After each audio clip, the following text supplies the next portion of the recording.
Good evening, ladies and gentlemen. Sego ani buju endio wachia kwekwe. As the mayor of the city of Kingston, I offer these words in the spirit of this gathering. Let us bring our good minds and hearts together as one to honor and celebrate these traditional lands as a gathering place of the original peoples and their ancestors who were entrusted to Mother Earth since time immemorial.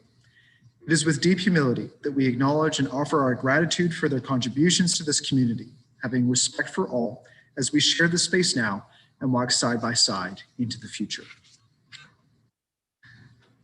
So we were just meeting in committee of the whole closed meeting. We discussed a couple of items with respect to local planning appeal appeals and also a land acquisition update for the third crossing. So I will ask for a motion to reporting, please. Moved by Councillor Chappell, seconded by Councillor McLaren, that Council rise from the committee of the whole closed meeting without reporting. All those in favor? Opposed? And that's carried.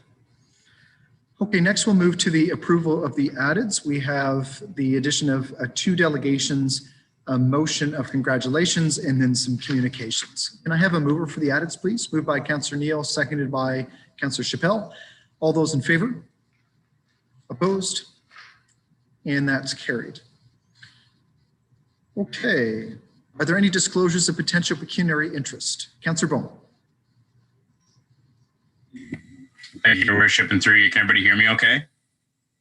Okay, thanks. So I'm Bone of the Council of the Corporation of the City of Kingston, declare my pecuniary interest in the matter of Clause 1, Report Number 19. I declare an interest insofar as it may relate to Utilities Kingston. And I, Ryan Bone of the Council of the Corporation of the City of Kingston, declare my pecuniary interest in the matter of New Motion 1. I declare an interest insofar as parts of New Motion 1 may relate to Utilities Kingston. Thank you. Thank you. Councillor Chappell.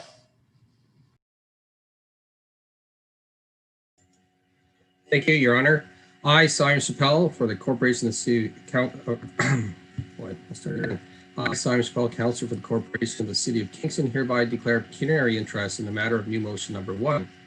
I currently serve as a director on the board of the Independent Electricity System Operator, the IESO, which manages the power system in real time to provide safe, reliable, and affordable energy, which includes the use of natural gas for electricity generation. Okay, thank you. If there are no other declarations of pecuniary interest, we will move on. Next, presentations. We do have one presentation this evening. It's my pleasure to present to you the Mayor's Arts Awards. So at a virtual event last night, we recognized the 2020 recipients of the Mayor's Arts Awards.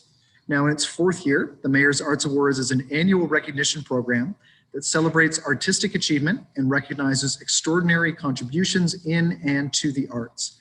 The 2020 Mayor's Arts Awards winners are being formally recognized by City Council at tonight's meeting, so it can be read into the minutes. So the 2020 Mayor's Arts Awards recipients by category, first of all, we have the Creator Awards. The Creator Award recognizes living artists, artistic collectives, or arts organizations. There are 3 Creator Awards that are given each year to honor artistic merit and or innovation that advances the arts in the city, contributes to the development of the art form, and expresses the cultural vitality of Kingston. The 2020 recipients are Kay Kenny, Chaka Chikadze, and the Kingston Symphony Orchestra.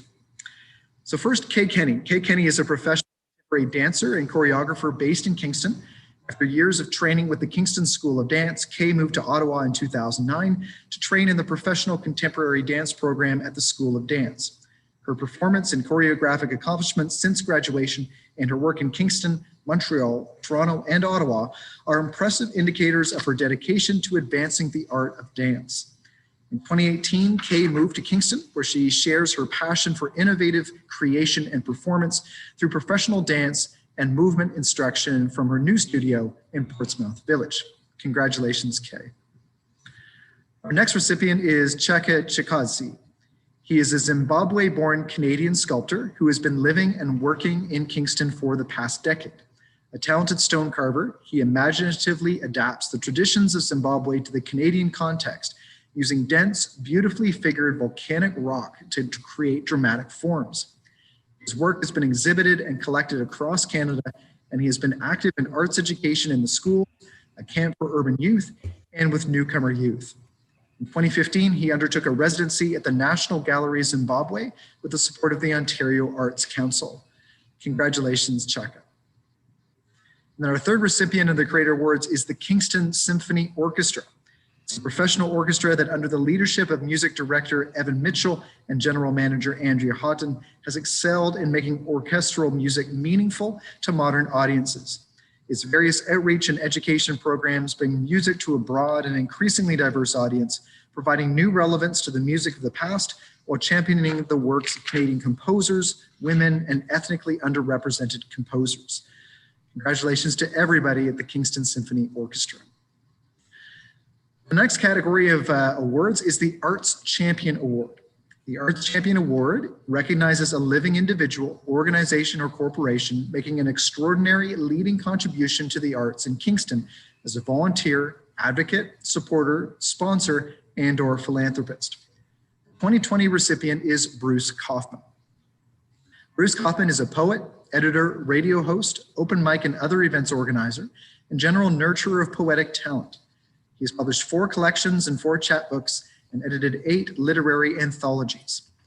Kaufman's monthly open mic reading series, begun in 2009, maintains a large and devoted following. His weekly literary radio show, Finding a Voice, has aired on CFRC since 2010. Last year, Bruce was profiled in a feature-length documentary of Kingston's poetry community entitled, Who is Bruce Kaufman? Congratulations, Bruce. And finally, our final category is the Limestone Arts Legacy Award. Limestone Arts Legacy Award recognizes individuals from the past whose sustained and substantial contributions have built the artistic vitality of the city, nurturing and enabling forms of creation, participation, presentation, and enjoyment, whose leadership has inspired others, and whose influence has been felt in the region and beyond. The 2020 recipient is Daniel David Moses. Daniel David Moses was a highly respected dramaturge, editor, essayist, teacher, and writer in residence with institutions across the country. Along with being an award-winning playwright and poet, Daniel was unique in his position as a First Nations playwright with a body of work of consistent and superior quality.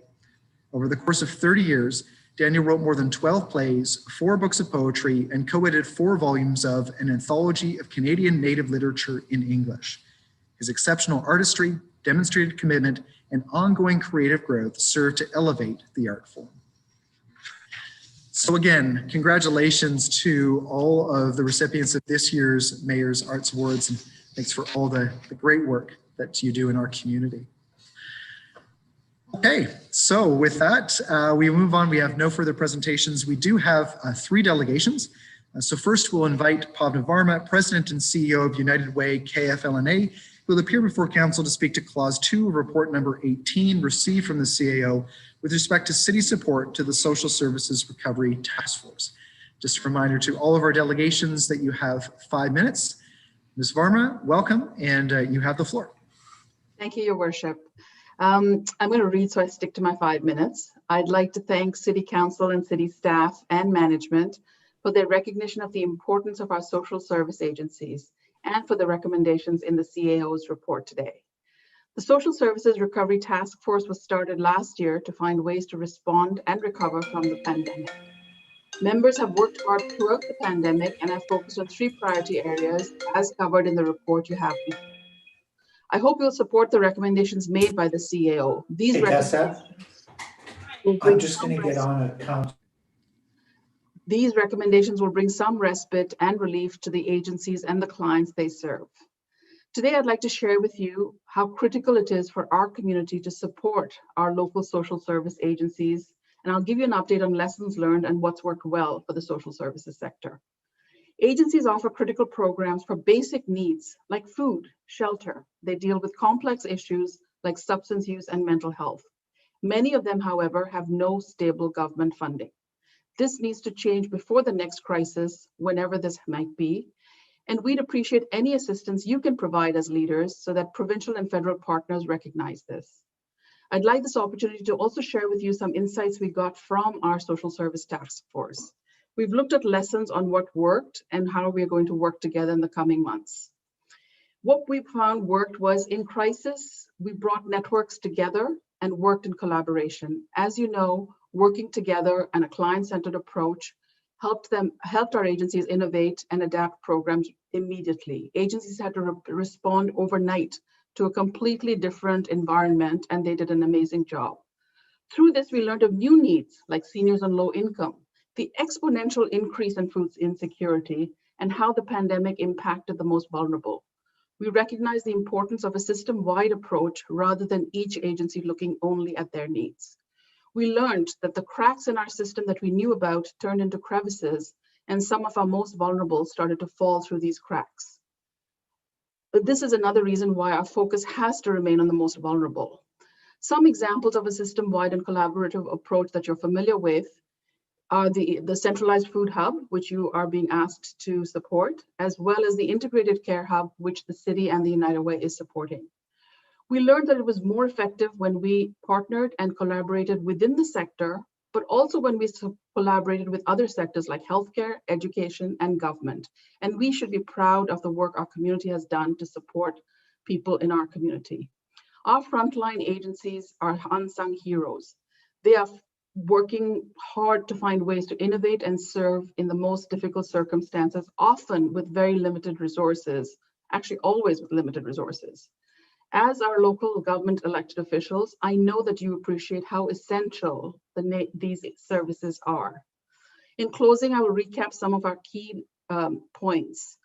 We all want to live in a community where everyone succeeds. This is possible, but it's going to take all of us together to get there. Social services are essential. They have a critical role to play in building a better future. 1 in 5 Canadians access social services. An investment in these services is an investment in our community.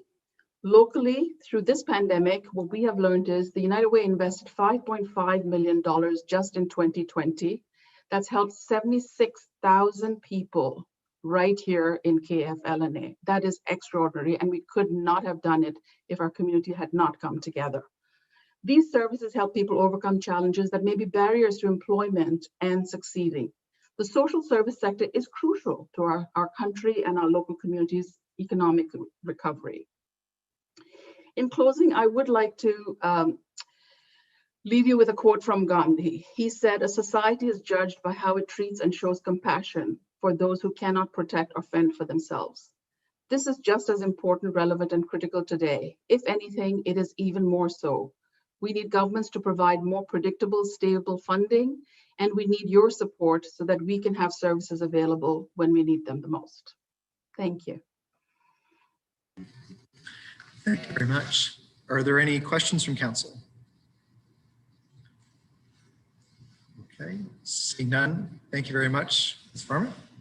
Thank you. With that, we will move to our second delegation this evening. Jack Gibbons from the Ontario Clean Air Alliance will appear before council to speak to new motion number 1 with respect to the phase out of gas-fired electricity generation in Ontario. Mr. Gibbons, if you are there, you have the floor.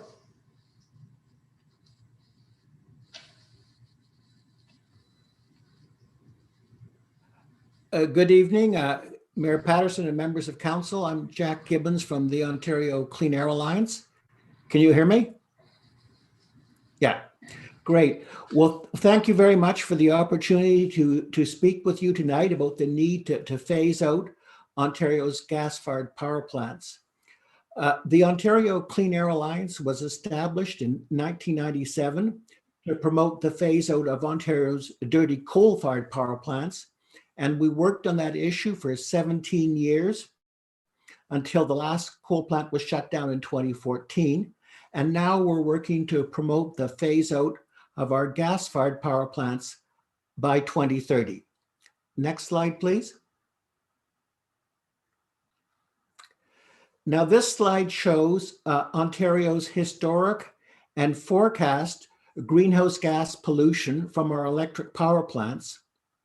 And the good news is that thanks to the coal phase out, the greenhouse gas pollution from our power plants fell by 93% between 2005 and 2017. But the IESO, or Independent Electricity System Operator, is now forecasting that the pollution from the power plants will start to rise again. In fact, the pollution from the power plants has been rising since 2017, and the IESO is forecasting that the pollution will increase by more than 300% by 2025 and by more than 400% by 2040. And if that occurs, we will lose 35% of the pollution reduction benefits that we achieved by phasing out dirty coal. Next slide, please. Next slide, please. Now, there are three main reasons why the IESO is forecasting a large increase in pollution from our gas-fired power plants. The first reason is they're forecasting that the demand for electricity will grow by about 1% a year. The second reason is that the Pickering nuclear station is scheduled to close in 2024. And the third reason is that the Government of Ontario is planning to meet virtually all of our need for new supply by simply ramping up the output of our existing gas-fired power plants. That is, they're going to meet our needs by importing more frack gas from Western Canada and Pennsylvania and ramping up the output of the gas plants to 2040. Next slide, please. Now, as we all know, the Government of Ontario has a climate target. Its goal is to reduce our greenhouse gas pollution by 30% by 2030. But according to the Auditor General, we're not on track to achieving that target. But here's the good news. The phase out of our gas-fired power plants would provide us with all or virtually all of the extra pollution reductions that we need to achieve Ontario's 2030 climate target. So that's why we're promoting a phase out of the gas-fired power plants by 2030, because it's the easiest and lowest cost way for Ontario to meet its 2030 climate target. And by moving Ontario to a 100% carbon-free electricity grid, that will also make it easier for the city of Kingston to achieve its ambitious climate targets. Next slide, please. Sorry, you've missed one. Thank you. So we're promoting a three-pronged strategy to phase out the gas-fired power plants. The first prong is energy efficiency to reduce the demand for electricity and therefore the need for the gas plants. The second prong is Quebec water power.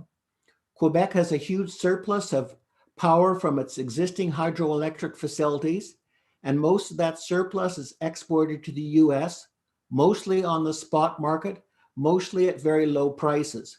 So some of those exports could be diverted to Ontario to help phase out our gas-fired power plants. And our third prong is to invest in wind and solar energy.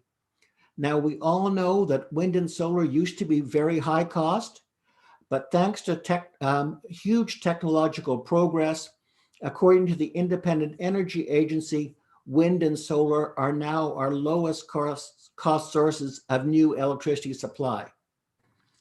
And we also know 30 seconds left. And in terms of wind and solar, we're very lucky to be next door to Quebec because we can integrate our wind and solar with Quebec's hydroelectric reservoirs, which can act like a giant green battery and turn wind and solar into a firm 24/7 source of electricity supply. So thank you for your attention. And if you have any questions, I'll be pleased to answer them. That's great. Thank you very much. Are there any questions for the delegation? Councillor Osanik.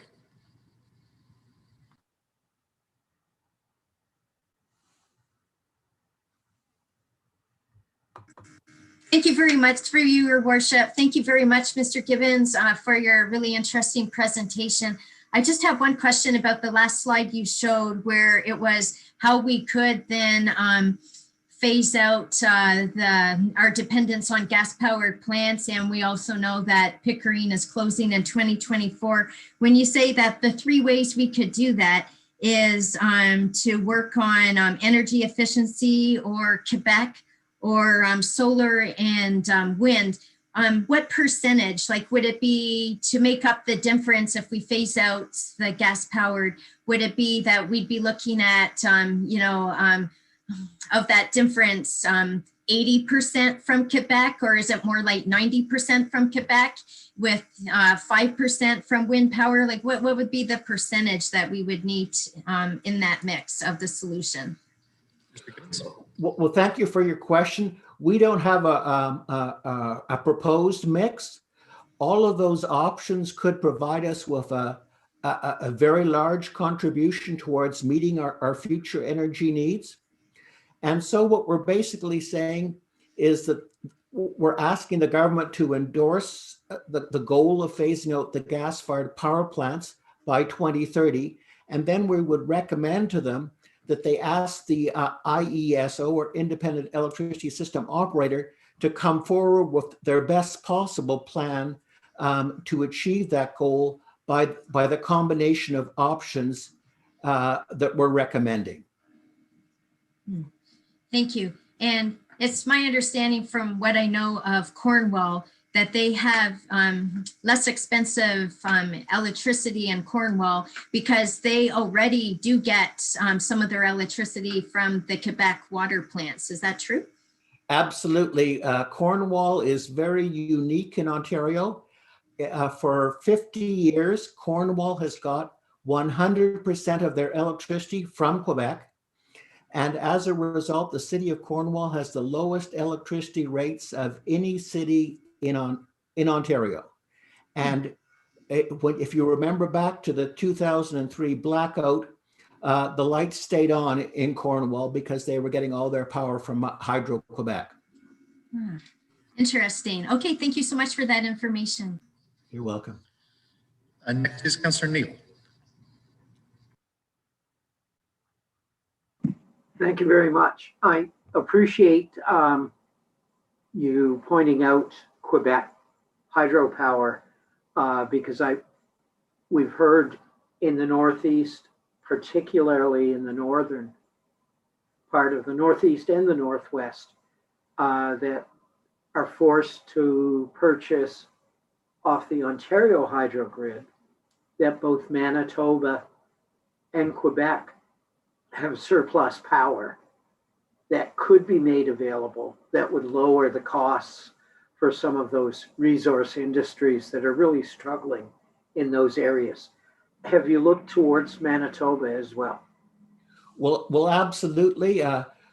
Manitoba also has a huge water power resources, and they also, like Quebec, have very low electricity rates. So if we do need more power in Northwestern Ontario, that is certainly an option that the government should consider. But in terms of our gas-fired power plants, most of the gas-fired power plants are in Southern Ontario, and therefore Quebec is the most logical replacement option for most of our Ontario's gas-fired power plants. Thank you very much. Next is Councillor Kiley. Thank you, Mayor Patterson, through you, and thank you, Mr. Gibbons. I'm wondering if you could give us the rationale for the move towards gas-fired power plants. We've heard that Quebec is a low-cost alternative. Is the fracked gas from Pennsylvania or elsewhere cheaper? Why would the government be moving towards increased use of gas? Well, yes, fracked gas, it has a very low financial cost. But the problem is it's a major source of greenhouse gas pollution, both when it's burned here in Ontario and when it's extracted in Western Canada or the United States. There's methane emissions, and methane is a powerful greenhouse gas. So the gas plants are already built, and so if you look at the financial cost, you ignore the cost of the greenhouse gas pollution, it it might appear to be a logical alternative, since we do have lots of gas plants and they're not operating at full capacity now. Okay, so you've actually alluded to what my second question was going to be about, kind of internalizing some of these externalities. If you consider the cost of the damage of climate change in the long term, would gas be still cheaper, or would it actually be better to go with the less carbon intensive energy form? Well, yes, if you're concerned about climate change, phasing out the gas-fired power plants makes a great deal of economic and social and environmental sense, because actually phasing out the gas-fired power plants is Ontario's lowest cost and easiest option to achieve its 2030 climate target. Thank you. Okay, next is Councillor Harrison.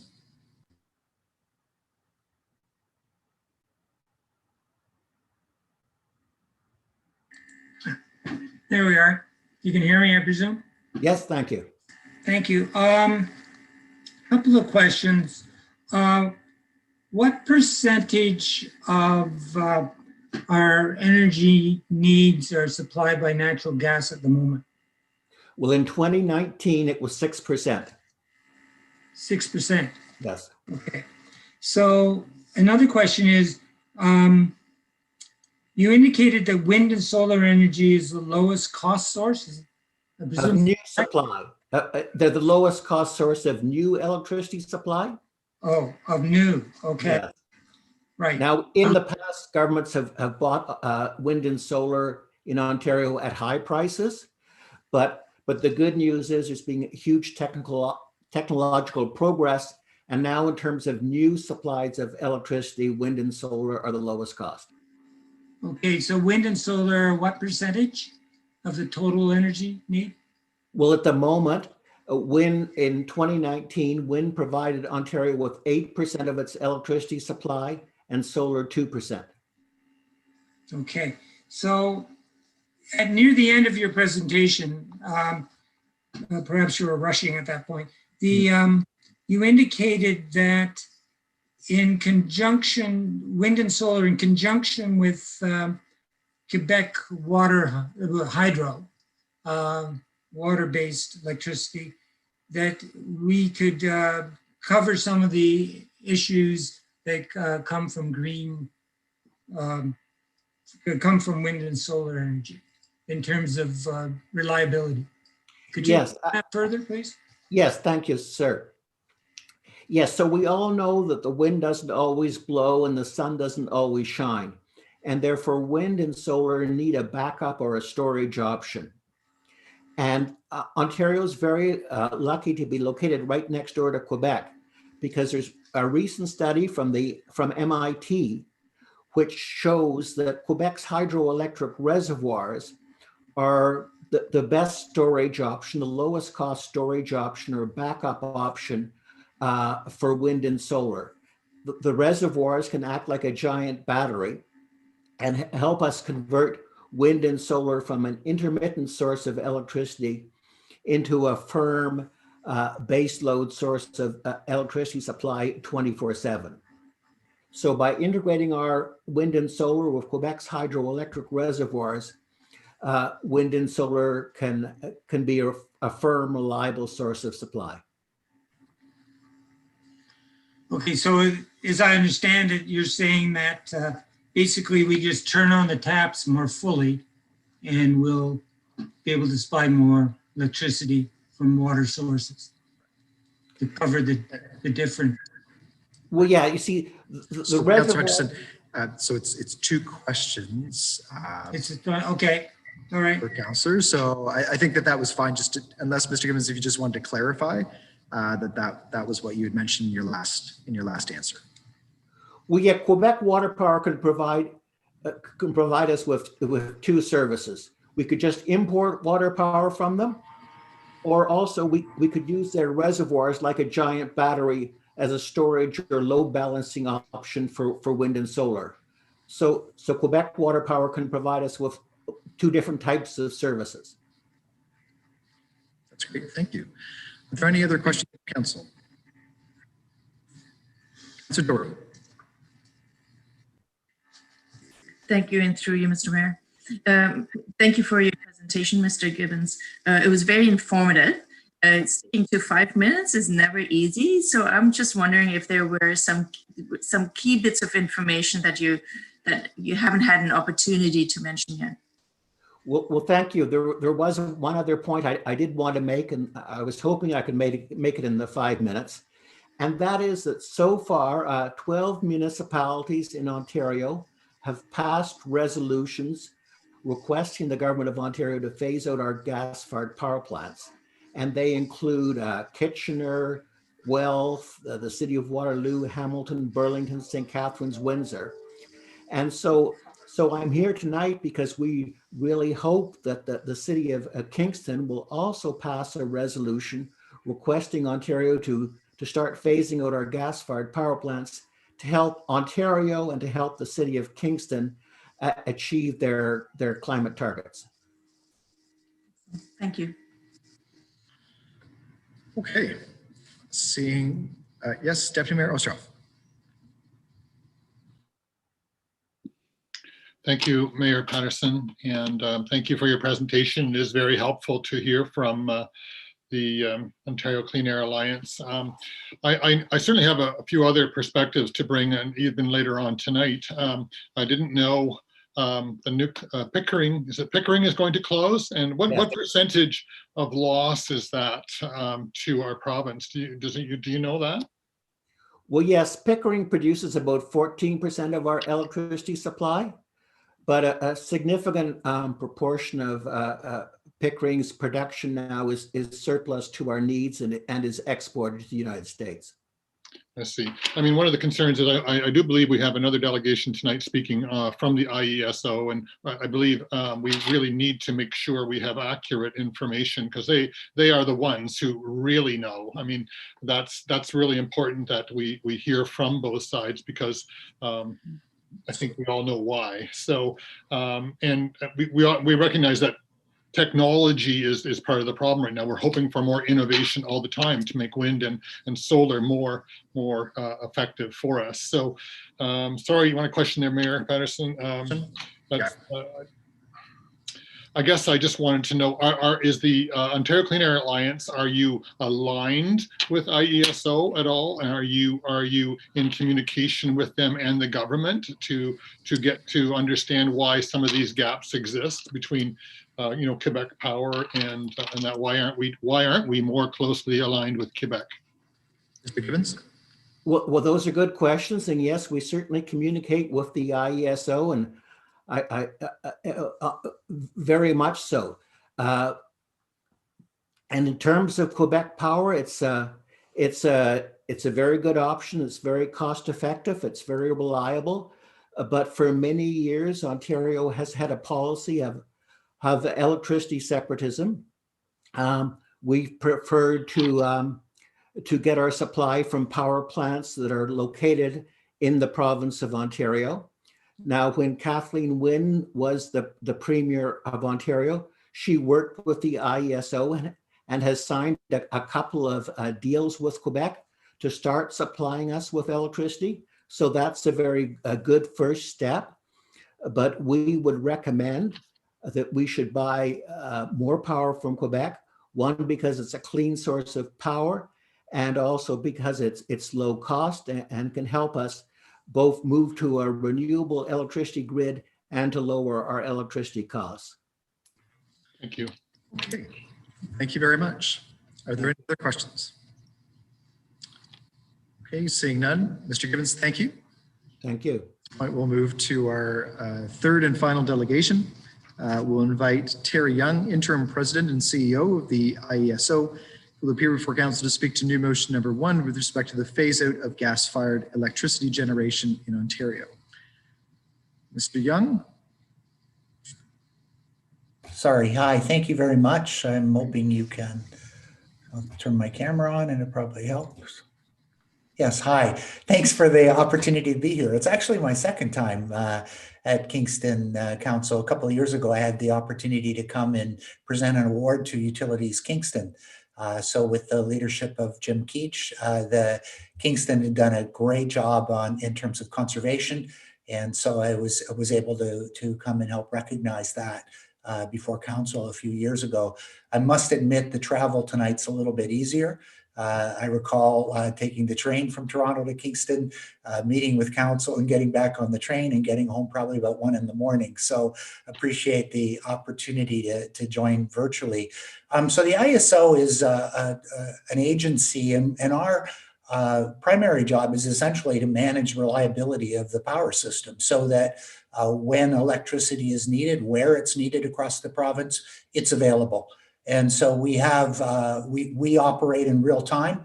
If you come to our control room, which is just outside of Toronto, you would see on a big board what the demand for electricity is, what's being produced across the province. And you'd see it, you'd see how we are managing that demand. And every five minutes, we're projecting what the demand for electricity is going to be, and we're arranging with generators to make sure that that demand is met. So we run the province's conservation program, and Mr. Gibbons talked a little bit about that, and I'll mention that a bit in a bit as well. We also plan the system. So each year we produce what we call a planning outlook that looks out over the next 20 years and projects what needs might be. And also we look at options for meeting those needs. We do a lot of engagement with communities across the province. In fact, tomorrow we have an event where we have about 550 people from across the province who are joining our regional electricity forum. And IESOconnects.ca can give you information on how to join that, but we get participation from across the province and looking at the unique ways that many communities are indeed helping to meet their own electricity needs. Simon Chappell did mention that he is on our board, and he certainly has a perspective from the community that we're able to benefit from as well. So if we go quickly to my slides and go to the first slide, what you'll see is some of the answers to some of the questions that I know you asked. So we benefit from a great supply mix, like a very diverse supply mix. We have about 38,000, just over 38,000 megawatts of supply that are installed. You'll see a lot of that is nuclear, 34%. You see gas actually is about close to 30% of the installed capacity that's there is gas. And then we have hydro, some wind, solar as well, and some of the emerging technologies are coming. But if you go to the next part of that slide, you'll see how we're actually using it. And how we're using it is dependent on the characteristics of the resource that's there. So nuclear is the base load. We want it to run as much as we can, and you'll see that it really does meet most of the needs. And last year, 60% of the needs were met by nuclear. You see hydro at 25%. So between those two resources alone, 85% of our needs are being met. And that's because of their ability to run the way that they can. And then when you look at it, you see wind and solar at about 9%. We take that output when we can. We can't control that. So if it is windy, we can use that generation. During the day, we can use the solar from the sun output. But what we need in this, and this is the key, the point I wanted to make is that we need flexibility. And the flexibility in the system is the main attribute that we see from gas, is that although it's 30%, we only use it 7% of the time last year, or to meet 7% of that mix. And it's because of that characteristic. Gas has what we would call load following characteristics. It can go up and down depending on what the demand for electricity is. Wind is hard.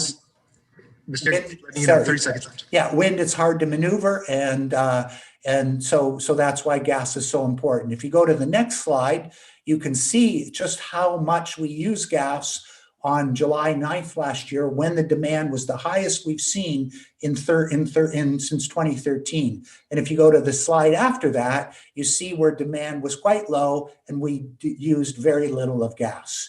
So on the last slide here, you will see that I agree with Jack Gibbons with respect to how do we get out of this? So conservation, working with communities like yours to put in new technology and emerging resources. So That's great. That's it. Thank you very much, Mr. Young. I appreciate that. Any questions from council? Councillor Doherty. Thank you for your presentation. Also very interesting. Both are giving us lots to think about. Just wondering regarding flexibility, which other of the like would hydro offer a lot of flexibility? Some, but some of it is you've got so the big hydro facility is Niagara Falls, and it's going at it's at a predicted rate. So we're using what's there, and it's generating what it can. Yes, some of the run of the river, if you will, smaller hydro facilities can provide that, but even with the flexibility that hydro provides, we still need more, and that's where gas comes in. Thanks for that explanation. What about local, like community generated electricity using renewables? How much exploration has really gone into that? Quite a bit, actually. We have innovation is a big part, and that was the point I didn't get to in the 5 minutes I had. But on the last slide, you'll see a point around innovation, and the IESO invests some of our people, some about $10 million a year in looking at emerging technologies, at different ways that we can work with communities, we can work with others to help meet their own needs. And that's what we're focused on tomorrow in the conference we're having with the 550 people I talked about that are coming tomorrow, is really what their needs are and how they can contribute to meeting those needs. I've been in this business for a few years, and not so many years ago, we were very dependent on a big plant built at the very end of a long transmission line and bringing that power into the cities like Kingston. Now what we're seeing is much more distributed generation, where smaller facilities are popping up, and we're encouraging that. And certainly that is one way that you can start to change the supply mix. And depending on the resource you're using, like storage, you have that flexibility that gas can provide. Excellent. Thank you. Next is Councillor Kelly. Thank you, Mayor Patterson. Through you. Thanks, Mr. Young, for your time. I really appreciated the slides that you showed, the composition of our energy mix. I'm wondering what you make of Mr. Gibbons' approach to have imports from Quebec. So you talked about the flexibility hydro can provide. Why not bring more online from a different province? Well, certainly that's an option. And actually that's an option we use quite a bit. So we do have deals with Quebec. We have the ability to trade every day with our neighbors. And so where the power is cheaper, where the power can replace more expensive supply in Ontario, we look at that, and so there is trading that goes on a continuous basis. Certainly Mr. Gibbons is right. In the last decade or so, there's been more of a focus on putting generation in Ontario. I can recall times in 2002, 2003, where demand was quite high, and we were extremely reliant on our neighbors to make sure that we were getting the power we could. But when you're bringing in the power, whether you're bringing it in from New York or Michigan or Quebec, you also need that transmission system to support it. So you need to have those wires that will take that power from Quebec. And Toronto is obviously our biggest consumer of power. And so you need to have that infrastructure to be able to support that. And what we're seeing, just to emphasize the point that the councillor had made, is we are seeing more interest in develop local solutions, putting that generation in the communities that they serve. And we're certainly encouraging that. Okay, thanks for that response. And on the note of transmission, is there the technical capacity to increase those hydro imports? Because I've always been intrigued by that idea, and I've wondered why we haven't done it more, particularly when we face this climate emergency, why would we be looking to fossil fuels as opposed to water? So is there actually a technical limitation right now, or is it just that we have to strike a better agreement with our neighbors? Well, two things. You'd have to reach an agreement with your neighbors, and obviously Quebec is an exporter of power, and they export to other jurisdictions. So it would be a competitive arrangement that we would, they're not going to give this to us for free, and so we would have to do that. But there's also, it's not just the price of the power; it's the cost associated with actually getting the power to places like Toronto or Kingston or whatever. You've got to make sure that you build that transmission system and take on it, not just the costs, but challenges obviously of siting new transmission facilities. All of that are things that we consider. But at the moment, we do, as the slide would tell you, we do have a surplus of power. We're using gas, 7% of the time. So we already have a very clean system. It's 93% non-carbon emitting. I would suggest it's one of the cleaner systems in the world. Yes, places like Quebec are able to benefit from the natural resource that they have, from the abundance of water that they have. But giving all of the different supply mix that we have, we still have, I think, a very clean system. Thank you. Your next is Deputy Mayor Ostroff. Oh, I guess I'm on. Sorry. Thank you, Mayor Patterson. Thank you, Mr. Young, for your presentation, and it's delightful to have you here so that we can get a fulsome look and consideration. I would like to know what don't you agree with Jack with tonight? We only have so little time, which is one of my issues with the motion. We don't have a lot of time to try to make a good decision here. So what would you caution us with the motion tonight to petition the government to reduce our gas generation? So a couple of things. I'm not here to caution you about your motion. I'm really just here to make sure that you understand how gas is utilized in the sector that we have. Just trying to provide some information and facts. I think Mr. Gibbons has a lot of ideas, and he is a regular contributor at the engagement discussion forums that we have, and many of the discussions. And he and I trade emails on a regular basis. They're different perspectives. There's lots of different ideas. When we look at it, we see that as I said, we have a clean supply, relatively clean supply of electricity now. But I guess the point I would emphasize more than anything is the time it takes to transition. And so, in 2003, there was a decision made to get off coal. And it was something that we implemented. And coal, as a system operator, coal had a lot of attractive options for or that flexibility that we needed. And so we've replaced that with gas. And at the same time, coal at one point in time met 25% of the needs.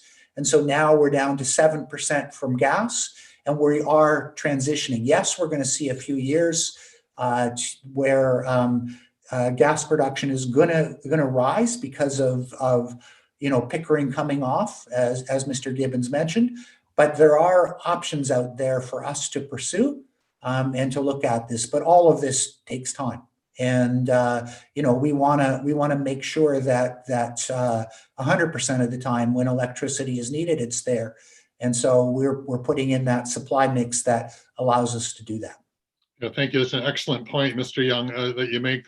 That's a caution in itself. We have to recognize, and I happen to have seen your control room and love that world of generation as well, and have made my career in the electrical industry. So I understand what you are saying. And I was wondering, don't want to get into it right now, but the 14% that we will lose with Pickering, is there enough capacity now in our system, or what good work is your organization doing to make sure that we have a stable supply in I'm not sure which year, but it's 2026, and yes, that's where we're starting now. So we're starting to develop that 5-year plan that looks at how the capacity of Pickering can be replaced. And there's kind of two things here. One is the minute by minute energy that's supplied, and we have enough energy, well into the decade to do that. But it's that reserve margin, that being there when, that's where the capacity fits in. So now we're going to start to look and see what's available and what the options are, and do this in a competitive way so that we get the best price. Exactly. And so yeah, thank you. Thank you, Mayor Patterson. Okay, next is Councillor Hutchison. Thank you, Mr. Mayor. Thank you for your presentation. Just to be clear, when do you see an end to the use of gas-powered electricity, or do you? Well, I think this will depend on a number of factors, right? It'll depend on what can replace it.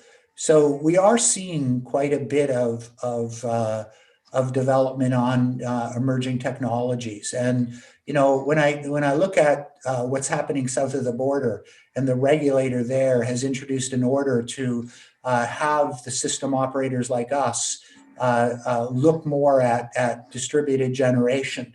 And so one of the attractive things that we're starting to look at is pairing wind and solar with storage.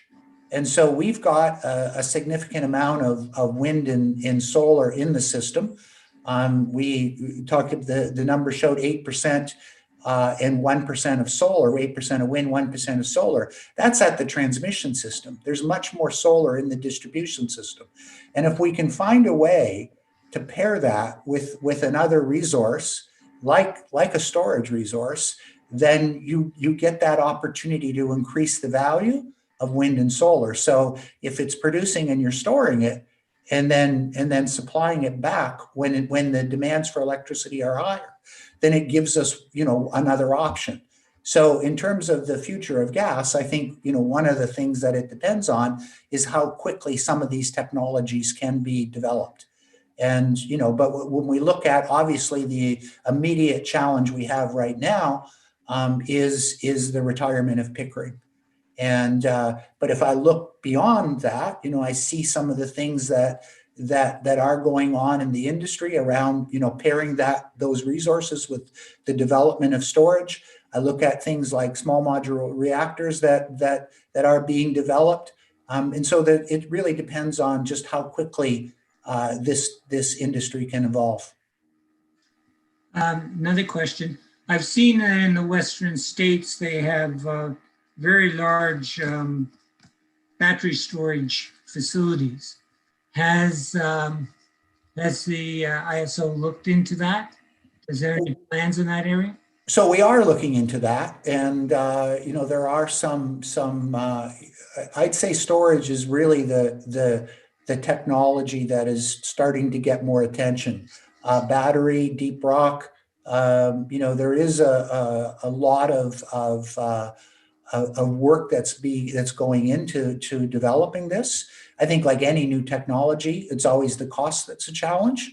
But we do see as technologies have some experience, the costs do go down. So I would say that storage is one of those areas where you're seeing increased interest in. Thank you. Thank you. Next is Councillor Ostanek. Your worship, through you to Mr. Young. And Mr. Young, I just wanted to build on what Councillor Kiley was asking about why Ontario doesn't use the power from Quebec, for instance. And you were saying it's the transmission facilities, building the network to bring it from Quebec to, say, Toronto.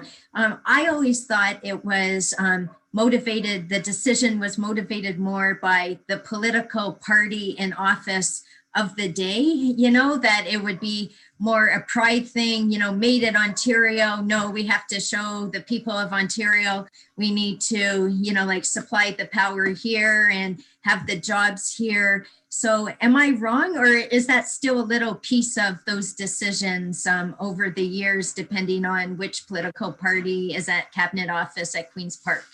Well, I think there's certainly been some experience there, right? So I think that you know, in previous governments, there have been, you know, desire to put more generation in Ontario. And I think this was paired with the policy objectives around developing wind and solar. And so you would see that. But you know, we're agnostic about the resource that we use. The resources have to have certain characteristics so that we get the flexibility. We have resources that are base load, that you know, provide the majority of the power, and that's largely nuclear and hydro. But then what we need is the resources that have the characteristics. So as load goes up, as demand goes up, that generation can follow it, and as it goes down, you can turn it off. And so, you know, it's harder to turn off the hydro. You're spilling the water. It's harder to turn off the nuclear. They're producing at a certain output. So what we do look for is those resources that can help us do that. And yes, we you know, I mean, we do already buy from Quebec. So we already do utilize the power from Quebec. And so there is transmission built that can do that. I think as you look at Quebec, it really depends on how much you are bringing in and whether you have that transmission system or not to be able to facilitate that. Thank you. Councillor Neal. Thank you very much. I appreciate that Pickering is being closed down and not replaced because, and correct me if I'm wrong, but the generation costs of an existing nuclear plant are fairly reasonable, but new build and revitalization costs are very, very capital intensive. What kind of life expectancy do we now have for Bruce? It's still, I don't have it. I mean, there's still like a number of years, and both Bruce and Darlington are going through refurbishment. And so as those units are refurbished, you're going to get, you know, additional years out of it. So it's, you know, it's quite a number of years still left with those. Pickering, yes, it's closing in 26. And yes, I think as you look at any new resource, there's always a development cost, right? And Mr. Gibbons made this point. I mean, when we brought in wind and solar, you know, some of those solar contracts, and there were not that many, but critics of solar would tell you we were paying 82 cents a kilowatt hour for solar. And when you think about a price per kilowatt hour of, you know, the nuclear being what, 7.5 cents, say, you know, it seems like a lot, but it's a very small amount, and it's reflecting the newness of the technology. Same thing at wind, but as you develop a technology, you know, the price comes down, and we're seeing, you know, solar panels, the price coming down a lot, and so it is and so that's the thing, and that's the thing as we look at storage, you know, the costs are. You know, it's the cost that we're trying to bring down as we bring them through, because obviously we want to make this electricity as affordable as we can. My final question, I know throughout the kind of mid to later 20th century, there were a lot of smaller hydro. I'm thinking of Gananoque Power, for instance, where the transmission costs and transmission loss of power was much lower because it was a local hydro facility. is there an opportunity to revitalize and renew some of those smaller local hydro plants? And indeed, that's what has happened. You know, I can think of having been a few myself in Calabogie and others where, you know, that has happened. But I think you hit on the point that I would want to leave you with is that, you know, that there is opportunities for communities to help meet their own needs. And that's what we're encouraging. We want communities, we want them to engage, and we want them to understand. And some of this, you know, some of the frustration that I've felt over the years is, you know, we'll go into communities and, you know, talk to them. And the next thing you know, we've got a line being built, bringing power from somewhere else. And so what are the opportunities for communities to put a resource in their own community, whether that's wind or solar or hydro or storage? You know, these, to me, this is where the industry is starting to evolve. It's what we're seeing in south of the border, and it's what we need to understand whether there's increased opportunities in Ontario or not, keeping in mind the need to keep electricity as affordable as possible at the same time. Thank you. Thank you. Next is Councillor McLaren.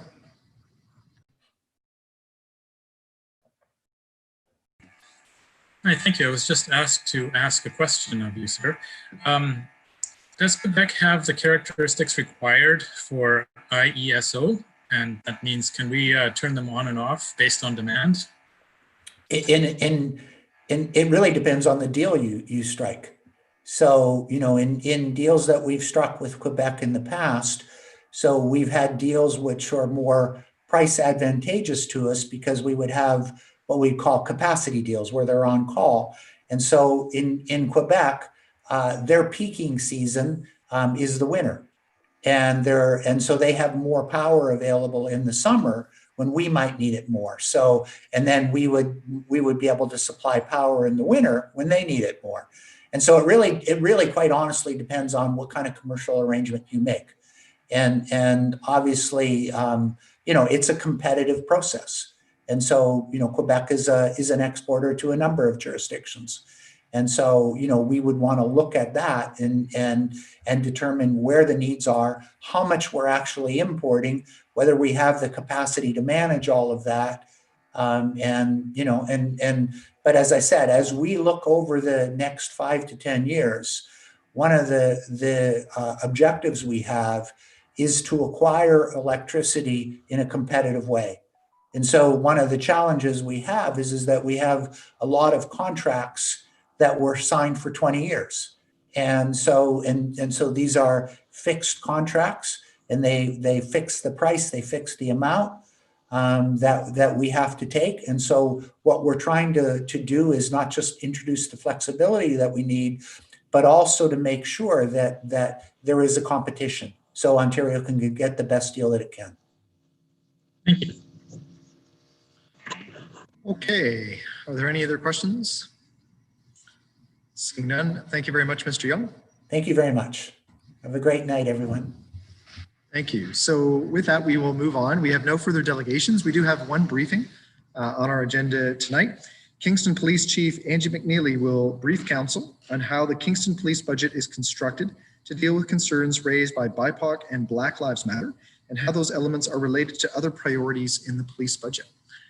Chief McNeely, thank you for joining us, and you have the floor.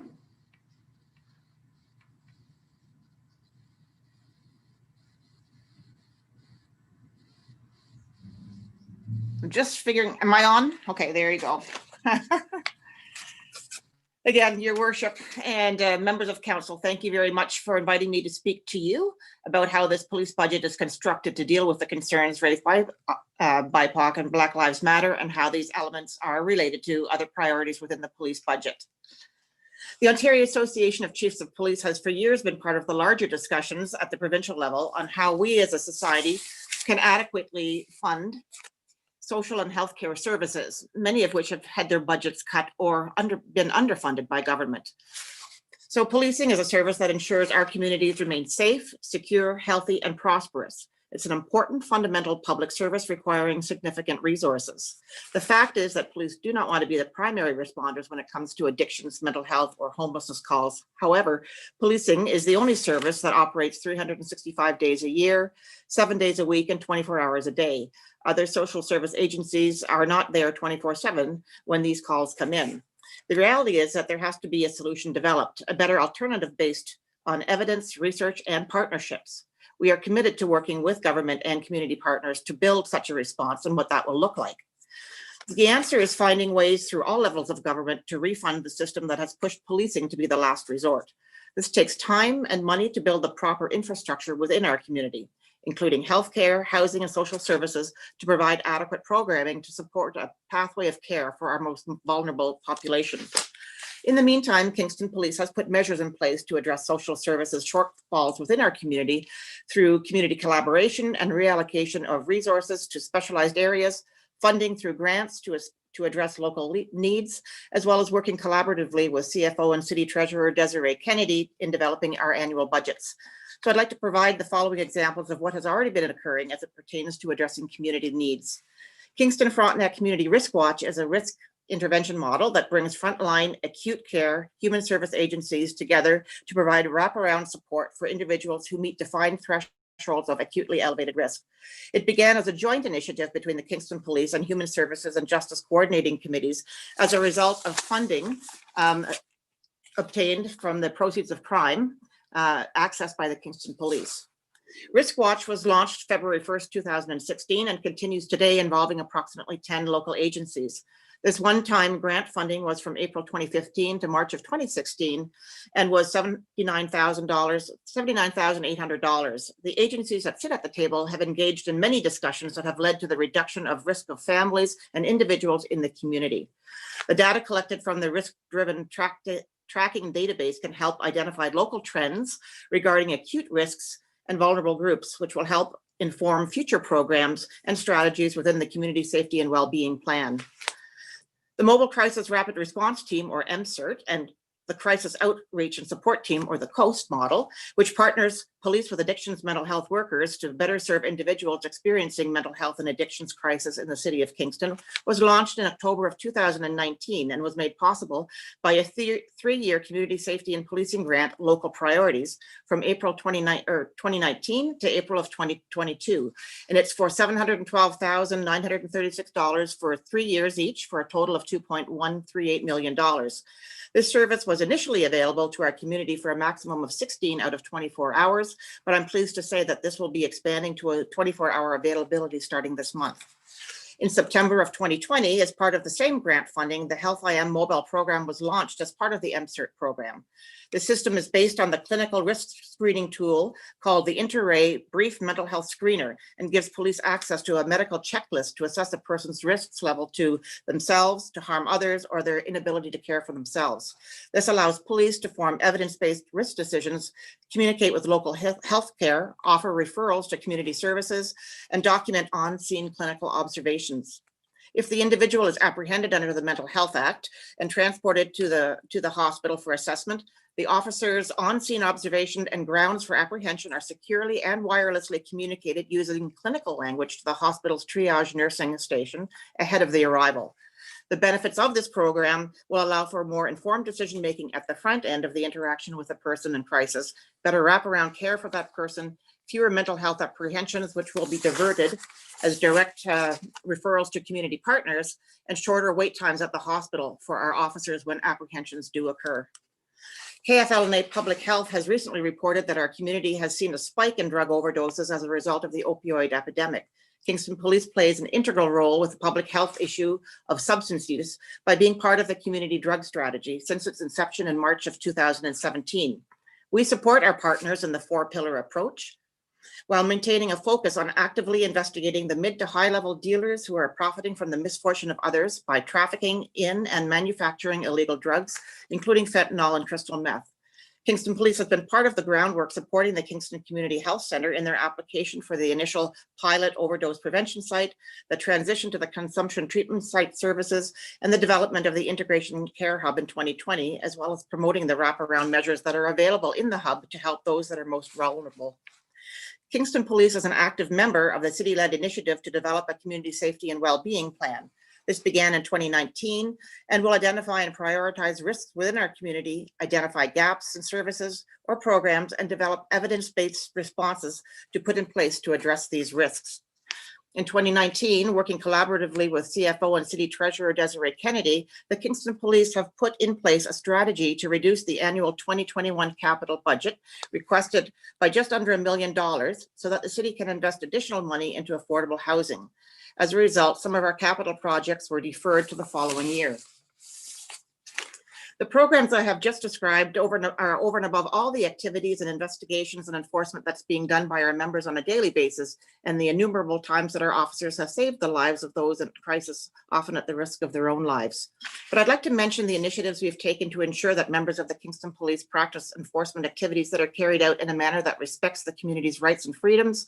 The members practice bias-free policing, and that we're committed to doing our part to address systemic racism. Leaders of every organization have to assume that there's systemic racism within their organizations because our systems and institutions are often based on ideas that may not be objective and therefore differentially impact our diverse community.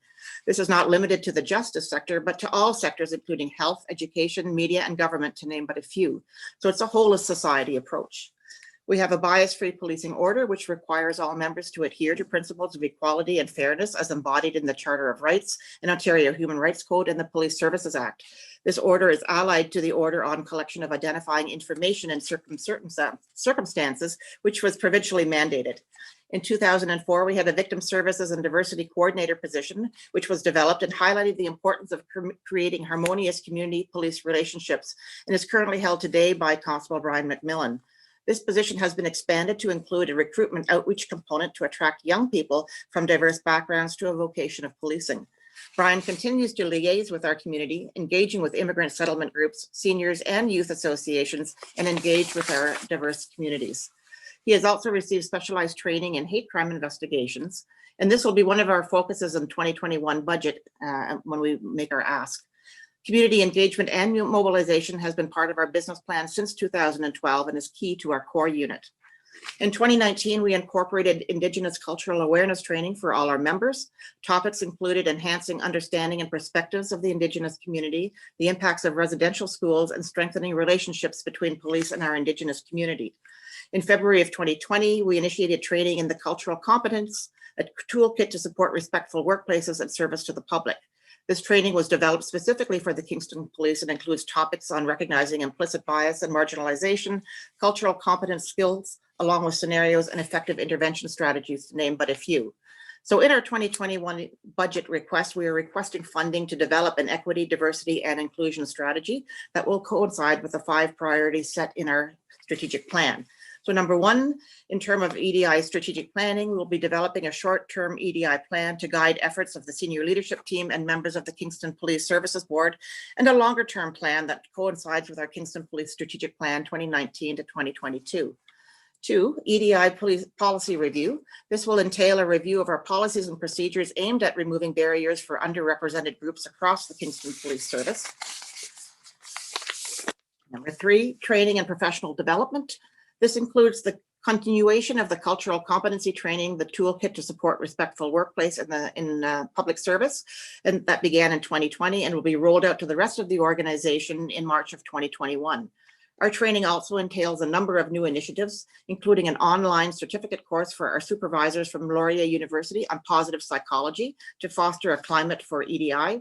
We have peer support training provided by Wounded Warriors, and which will also foster EDI climate. We have applied for a grant to have all our officers trained in trauma responsiveness and adverse childhood experiences.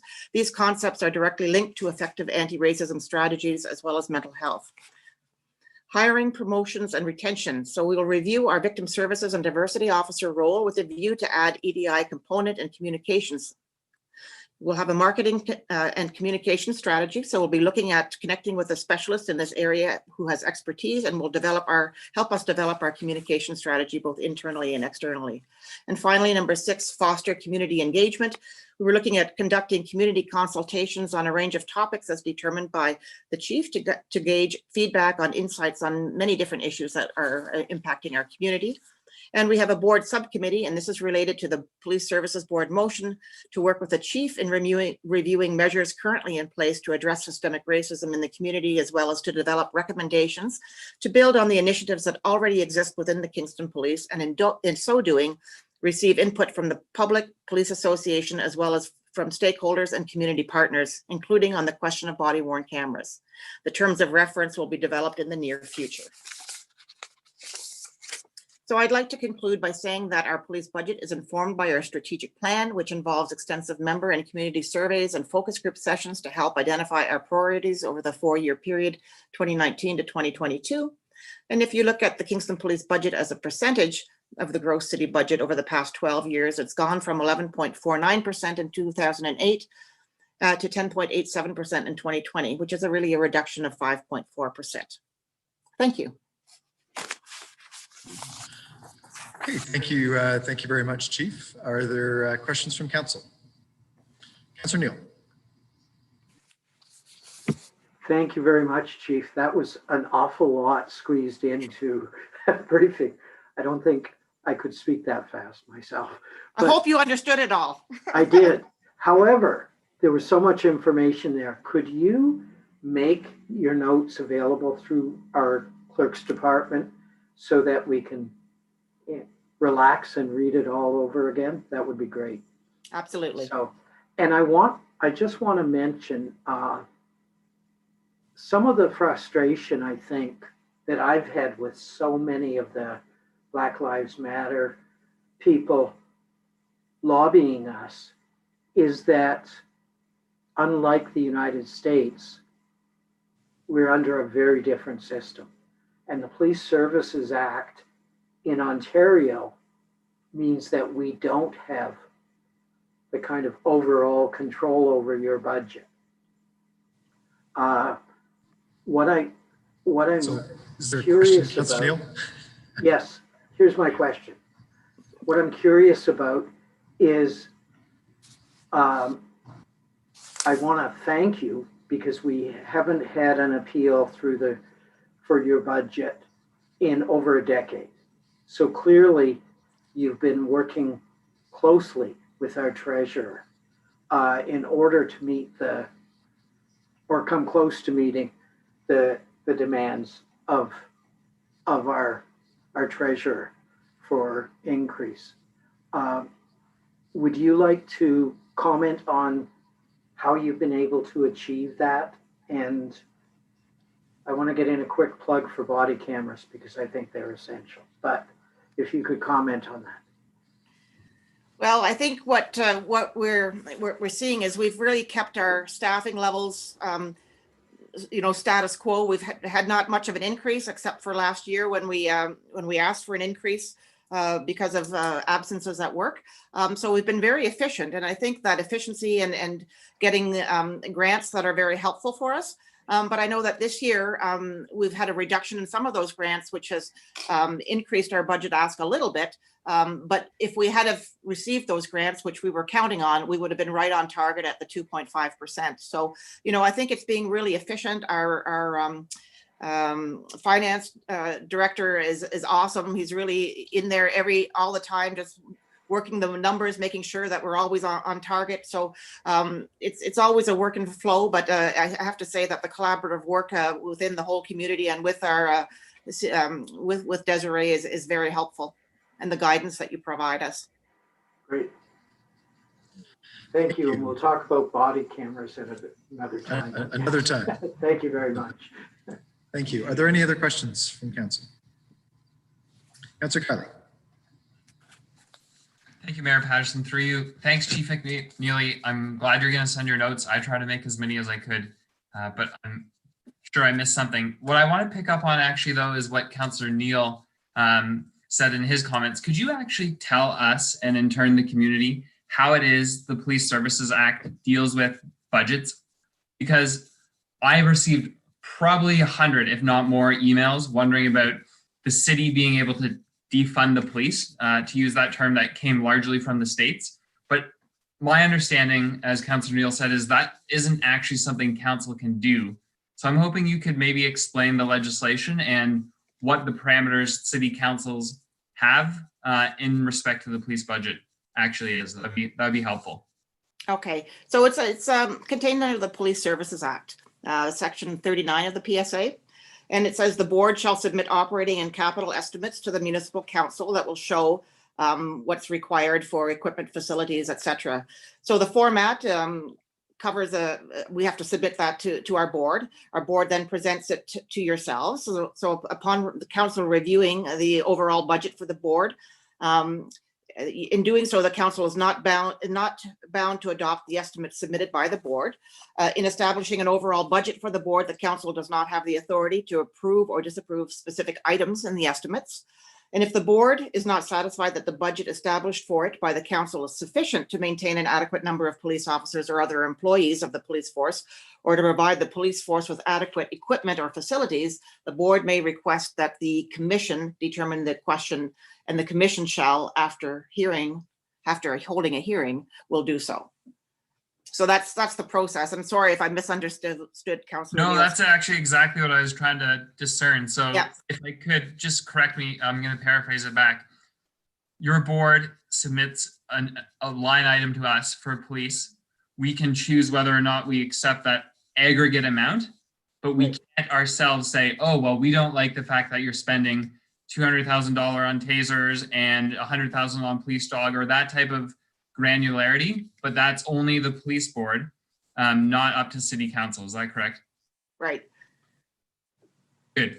And then second, and really quickly, in all of those emails I received, one theme kept, well, there are a few themes that coming up, but one that I didn't think was addressed is, what is the amount of spending Kingston Police spends on, for lack of a better term, use of force? So on defensive weapons and so forth, versus some of the community services that you've outlined here tonight. Is there a general breakdown that you could provide for us? Well, it's a difficult question to really pinpoint, but I'll do my best in what I could do. So when I look at all the equipment that we would have, the pistols, the conducted energy weapons or tasers, rifles, carbines, all those things, you know, I look at all the numbers that we have, and I look at the current day value of what it would cost today to buy them. So if we were to do that, let's say it would cost about $500,000. But the lifespan of each of these items are roughly 20 years, give or take. It could be a little bit less depending on the use, a little bit more. So if we're looking at that, 500,000 over 20 years of lifespan, basically we're looking at $25,000 annually on average to kind of replenish and do that refreshing kind of thing. I mean, that's how I would look at it. I mean, it's a tough one because, you know, we've purchased items back in 2006 to as recently as 2019. So I'm just using basically today's market value of what these items now cost and kind of divide it by a lifespan and then kind of give you an average of what it might cost per year. That's how I would answer that question. Okay, thanks. And I'm sure that all of the information is transparent and members of the community could get it through the Police Services Board if they were interested to see that type of line by line review of what's being spent. Well, we present our budget to the board, and the board is public. And so all that discussion has happened at the board level. So I've provided an annual report. I've given all the information to the board to pass. I'll be giving you now, of course, yourselves the same but a more in-depth view of what we're spending on, and that'll be public as well. So people will be able to see what we're spending money on. All right, thanks so much for your time. Thank you. Thank you. Next is Councillor Chappell. Thank you for your worship. Thank you for your presentation, Chief Amelia. It's always great to hear from our frontline workers, and you certainly play a critical role in our community. My question, I have two questions. The first question is, last year there was quite a debate about bringing in marijuana shops into Kingston. And if we agreed to have licensed establishments in downtown Kingston, we would receive a generous amount of money from the province, of which we ended up providing a significant amount to the police services for training to detect marijuana intoxication. And I didn't hear you mention anything about training of that sort within your report. I just wondering if you can speak to that. So we have training. It's called SFST and DRE training, so field sobriety training and drug recognition expert training for a variety of things. And then we also have instruments that detect likewise that we get training on. So right now the government is paying, returning money to us to be able to train our members for drug recognition. And it's a two-part phase that that all our members will be going through for that initial stage. And then if you want to become a drug recognition expert, it's another additional stage where you go to the United States in some of the institutions there and do some follow-up testing and lots of trials and work that's done there. So we have training in those two areas, as well as training in the equipment that detects, for example, marijuana. And then we use that through our RIDE programs as well. Also on the same vein of training, obviously the safe use of firearms, such as the sidearms, the guns are important. And we have a fully licensed, federally inspected firearms club, the Frontenac Rifle Pistol Club in Kingston. And I understand that that facility is very important for the safe use of firearm and practicing. Can you just describe if there's a relationship between Kingston Police and that club in Kingston? Our emergency response unit would be utilizing that facility. Not us, because they're regular members. We do a lot of our own training within our own firing range, so we're able to do that. But our emergency response unit would do some of their training with their different higher power rifles and so forth. So it's an important contribution to Kingston community. Yes, we use it. Yeah. Okay. Thank you. Thank you very much. You're welcome. Thank you. Next is Councillor Hutchison.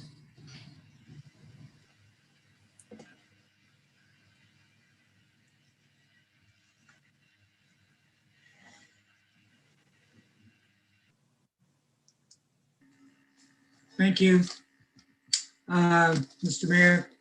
Thank you for the presentation, Police Chief McNeely. I noticed when I was listening to your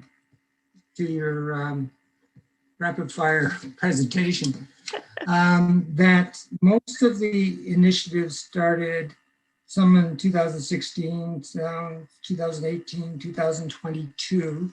So it does look like there was responses taking place within the training and operational regime of the police. Now, 15 years ago or so, there was quite a bit of consternation about anti-Black bias in the police force. And people remembered that. So I'm wondering, how would you respond to the question, how can people be confident that there will be a better result this time? Well, as I mentioned, all the different practices that we have been putting in place and what we have, and we know you have the Anti-Racism Act that's in place now. And we've got some data collection that is occurring through our use of force reports that are being submitted to the ministry. So all police agencies are submitting use of force reports. And the ministry will then, and there's race that's part of that, or the perception of the officer. And then what happens is those use of force reports are submitted to the ministry. So for the first time in 2021, they'll be analyzing that data and resubmitting that data back to find out, some analysis with that. So there are some ways of ensuring that the ministry, through the Anti-Racism Act, will be looking at the data analysis. And I believe that there's going to be additional data requirements that will be coming in the future for police agencies to submit. And then those are healthy dialogues and conversations that we can have within our communities and within our own organizations to take a look and see what that provides.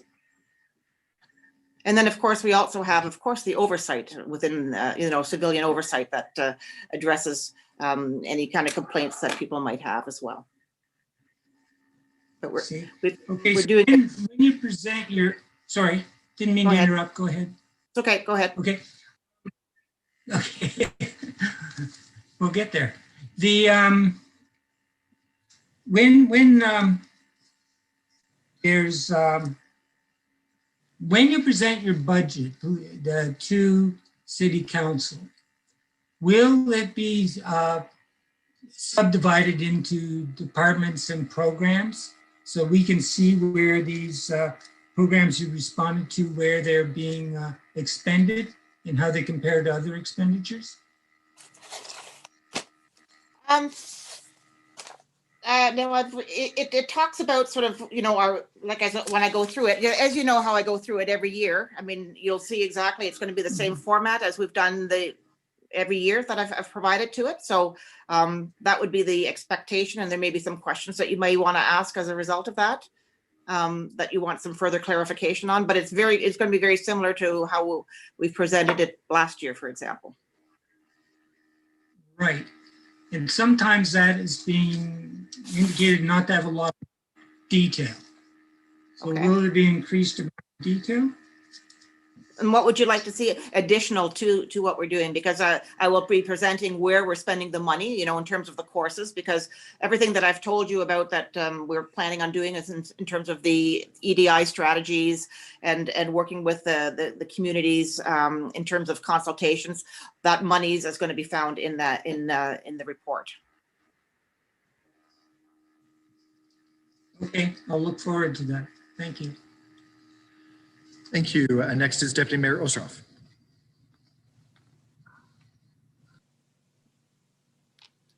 Thank you, Mayor Patterson, and thank you, Chief McNeely. It's nice to see you, and a great report.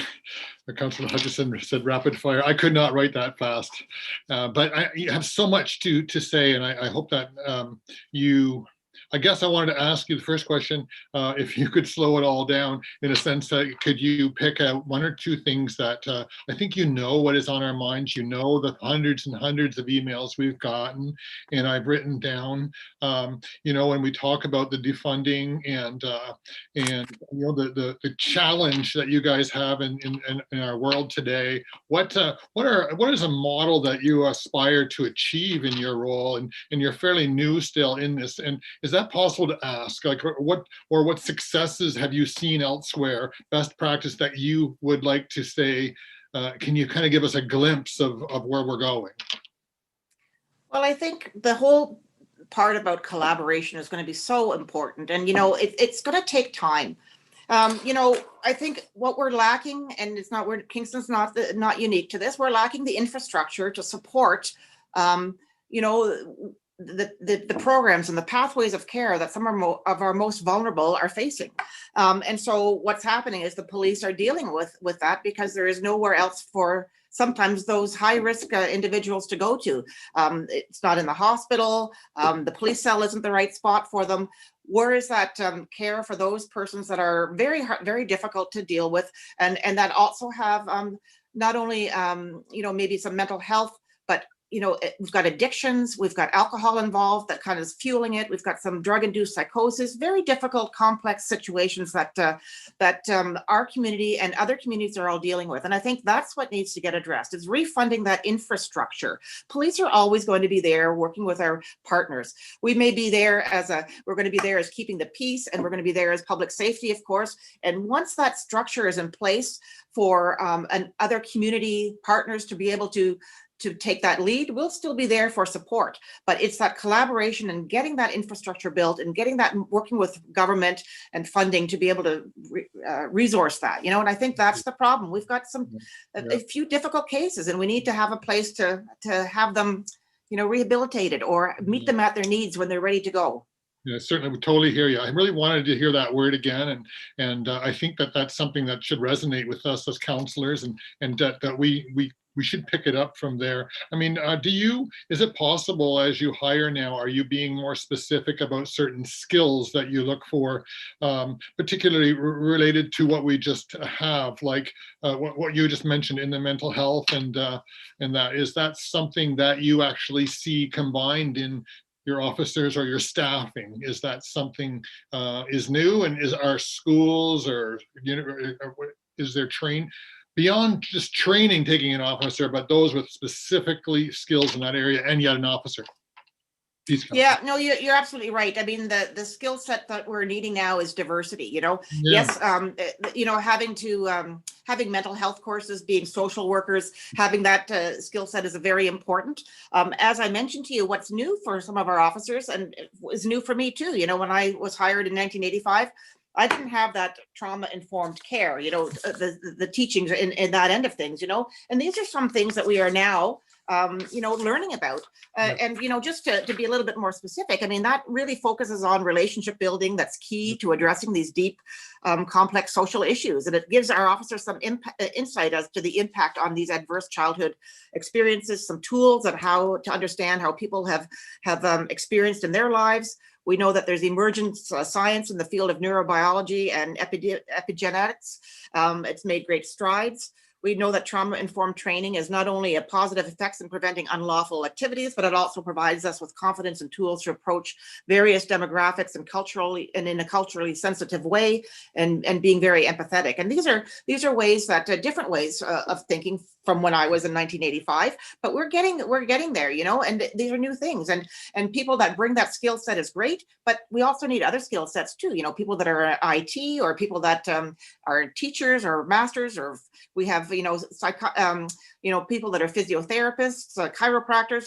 The whole diversity thing is really important, and what people experience through their growing up is important for us too, because then they can understand how other people are based on their own personal experiences. So that's why I'm really emphasizing, and we're all emphasizing, that diversity, that culture of inclusion, so that we're receptive within our own workforce, and therefore receptive to the members within our community that have faced adversity, and to have that understanding. So we've got some great members. All our members are really embracing these things, and it takes a little tension every once in a while to get that understanding, but it's there, and I'm very proud of the way the work that we're doing and what we're learning. Thank you very much. I think we're all very proud of what you're doing, and just so great to hear this out loud and take it from there. Thank you. Thank you. Next is Councillor Hill. Thank you, Your Worship, and thank you, Chief McNeely, for your presentation.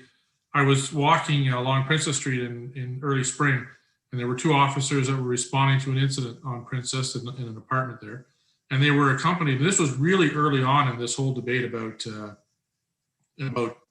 having healthcare workers assist you on the scene. And there were two people there wearing those harms vests, and they were assisting the officers with this intervention. I thought, wow, amazing that we're so far out in front. So my question really is, how's that working? Is it working well? Are you finding that there are enough? I mean, there's never enough in terms of, I'm sure, the healthcare staff to support your officers in the field, but as a model, are you confident in it, and is it working? And what would you recommend in terms of moving forward with that? It is working. I'm hearing, we have very close relationship with the integrated care hub, and in terms of, when we're responding, lots of times we have our MCERT and our officer riding together that are responding there. There's some really good work doing there. I've had such positive feedback on persons that have experienced the process themselves and given us feedback saying, wow, that really worked. And that partnership is good. Not only is it good in terms of having having an understanding, they have maybe their clients already of the persons from addictions, mental health, and have that rapport already. And then our officers there, making sure that, people are safe. It's such a great combination. And like I say, we're hearing positive things. Our officers are speaking positively about it. Like I say, our community partners are giving us positive feedback. So I do think it's good. Now, as I mentioned to you, we only had funding for 16 out of 24 hours, and now that's expanding. And so we're looking at having more partnerships within, so we can refer to not just addictions, mental health, but have some other partners that we can have those referrals that are made to. And we're looking at expanding what our coast model is looking like. That's the follow-up to the care that's been provided by the MCERT team. So they're doing some follow-up. So we're looking at maybe some partnerships with the integrated care hub in that area as well. So, I think it's just open to the imagination and how we can work together and make it work better, because it's only going to get better. I was going to ask the officers that question, but I thought they were kind of busy. So it's nice to hear from you, Chief McNeely, on that. Thank you very much. You're welcome. Thank you. Next is Councillor Bowman. Thank you, Your Worship, and through you, Chief McNeely, thanks for your presentation earlier. I just wanted to ask, it seems that we've kind of reached this point of the narrative of defunding the police, and it's I don't believe it's the issue out here is not actually defunding the police. You said something earlier about refunding the police, which is kind of controlling where that funding's going and bringing in mental health help and initiatives and kind of training officers differently. In my mind, I sort of believe it's a failure of all the other support systems, and that in the end, the police are the last ones called to deal with, at times, difficult individuals who just have nowhere to go. So, I mean, it unfairly, in my mind, kind of paints a target against the police services who simply, at times, lack the other supports to be able to properly deal with this. So what could we do rather than defunding, sort of as a municipal council, or in your opinion? I know you've mentioned some partnerships as well, but what can we do to encourage sort of increasing the supports that are available to our officers so that those appropriate supports are there to deal with, these particular challenges? Because at the end of the day, the breadth of calls that a police officer could get called to, it's almost like it's almost infinite. So, I mean, they've got to go with this toolbox to a response, and they don't even know what they're going to, and they've got to try to consider all these different things. So what can we do to provide or encourage additional supports there to ensure that they have access to the needed resources to be able to handle these calls to the best of their ability? Are you asking about resources that our police need, or resources in the community so that we can bring our most vulnerable that shouldn't be apprehended, but may not be ready for the hospital, but may be there for sort of some rehabilitation or those kinds of things? Because I think that's where we're looking at is what is out there that more that we need. And I think we're getting there, because our community safety and well-being plan that's what's supposed to happen here. We're identifying risks and we're identifying solutions that are going to come up with that. But we also have, like Community Risk Watch, and it identifies some trends and so forth. And so we need to come together in that sense as well. And we've had these conversations already at the advisory level to bring the Community Risk Watch. Is there anything more that we can be doing? Is there a greater pool of people that should be sitting at the table so we have a wider variety of acutely elevated risk situations that we bring to the table? So we're having those conversations. We've already started having some conversations with the city workers and our healthcare in terms of how can we, are there other resources, are there other avenues to pathways of care to bring a person that's so maybe in a psychotic state that may not fit the mental health role, but may fit into more of a psychiatric venue that they can have some assistance right away. So those discussions are happening, but we're not quite there yet. But it's taking the community together to talk about it. So we're having lots of discussions in these areas. We just haven't quite got there yet. But I think it's going to take some funding there too. I mean, it's I guess my point why I was talking so quickly, because I had to tell you all these things that we're asking for grants, and we're bringing it to the community to work with the community. So it's not just coming for us, but it's coming for the community, all those things that we've brought forward. So, the grants are very helpful. That's funding. Is it sustainable? That's what we're hoping for. But we really do need that care, the wraparound care within our community, that infrastructure to be built. Yeah, I appreciate that. I think you mentioned it there with the wraparound care, and it's kind of that 360 degrees level of care where it's ideally the police would sort of be the last resort, not the first resort in those instances. And it's almost a failure of the system itself. So that was basically my question, is how do we build that system? And it sounds like that work is happening. And I know a few people have mentioned this. Would it be possible to kind of get sort of maybe every quarter or something an update on how those are progressing so that we can push it into the community, just so that way we can kind of be proactive in providing this information to our constituents so that they can see that these conversations are actually happening? And perhaps if you could even coordinate with the mayor's office and push it that way, if that would be the best way. Mayor Patterson, I'll sort of leave that with you. I just think it would be better rather than having us have to sort of ask these questions. It's great that they're happening, but if we can push that out, that'd be great. I would appreciate it. So thanks very much for the briefing and the answers. Chief, is that something that you could coordinate at your end? Yeah, just updating the progress that we're making on things. And I think that's why we're saying too, this communication strategy, is really important for us to build into into our whole EDI and all the different things that we're doing, so that we have that more of a corporate communications, both internally and externally, and bring that to the forefront. Thank you very much. Super. Thank you. Are there any other questions from council? Okay, seeing none. Chief, thank you very much for that briefing. We'll see you back at budget discussions next week. Thank you. Bye. Okay, so we have nothing else under briefings. So are there any petitions to present? Okay, seeing none, we do have one motion of congratulations, moved by Councillor Chappell, seconded by Deputy Mayor Osterhoff, that the congratulations of Kingston City Council be extended to Arthur Milnes, founder of the Sir John A. Macdonald Bicentennial Commission, on his recent appointment to the board of the Ontario Heritage Trust, province's premier heritage agency, which was established in Canada's centennial year 1967 to conserve, interpret, and share Ontario's heritage. In Kingston, where history and innovation thrive, it's wonderful to see the merits and vast knowledge of a Canadian historian recognized by the province. Congratulations, Arthur. We will call the vote. All those in favor? Opposed? And that's carried. Okay, we have no deferred motions, so we will move on to reports. First up is report number 18 from the CA. Moved by Councillor Hutchison, seconded by Councillor McLaren, that report number 18 from the Chief Administrative Officer, consent, be received and adopted.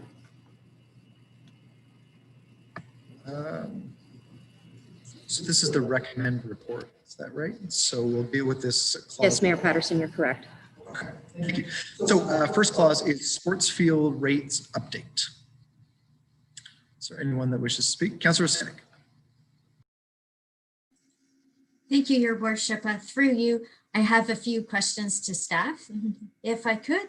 And one of them is just the entire background for this report. So we see in the staff report that there's been a steady, a consistent increase each year of 20% to our baseball diamonds, 30% to our soccer fields. And this goes back to a report from 2009 presented to the Art, Recreation Community Policy Committee. I just wondered if staff could describe that more. So it has been 20% for baseball, 30% for soccer fields every year going back to 2010. Is that correct? Sure. Through you, Your Worship, thank you, Councillor Osonic, for the question, and yes, that is correct. The report initially came through to Council in 2009. Since then, there was a little bit of a delay in initiating the fees, but there has been an increase yearly of 20% to baseball diamonds, 30% to soccer fields, and hence the report that is in front of you this evening. Staff would like to come back with a report to committee and council in Q2 with a comprehensive review of the fees. We think it's important at this point to see where we're at and to look at some best practices across the province and see where we're at with compared to other municipalities. Okay. Thank you very much. Through you, Your Worship. So we know that it's going to be coming back sometime between, like, before June 30th.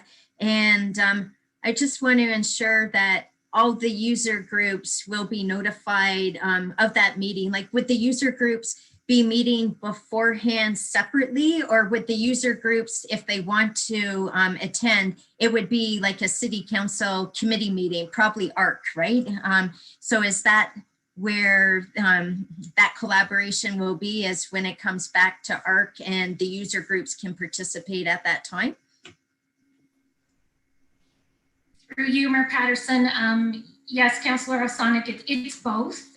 We do have regular user group meetings with both our youth partner organizations and also our adult groups. We do this consistently with both our sports field users and our ice users. So those meetings will start shortly, because obviously we need to start to plan for the spring and summer season. But then there would also be the opportunity as well for engagement when the report comes back to committee and to council. But we would do that. We would also have that engagement ahead of time as well. Okay, thanks very much. And we know that tonight's report is not recommending 20%, 30% for 2021. It's recommending 3% increase only. Are we aware of any clubs that are struggling financially right now with the current pandemic and low enrollment? And what is the city doing about that for those particular clubs? For you, Mayor Patterson, we are aware of at least one organization that we are working with, staff are working with. We have been working with the organization for the last couple of months. So we have looked at options for that organization, continuing to work with them, and we will do so going forward. So. We normally work with all of the organizations that we have. So we have good communication with our partner groups and our youth organizations. So we will continue to work with that organization for sure. Okay.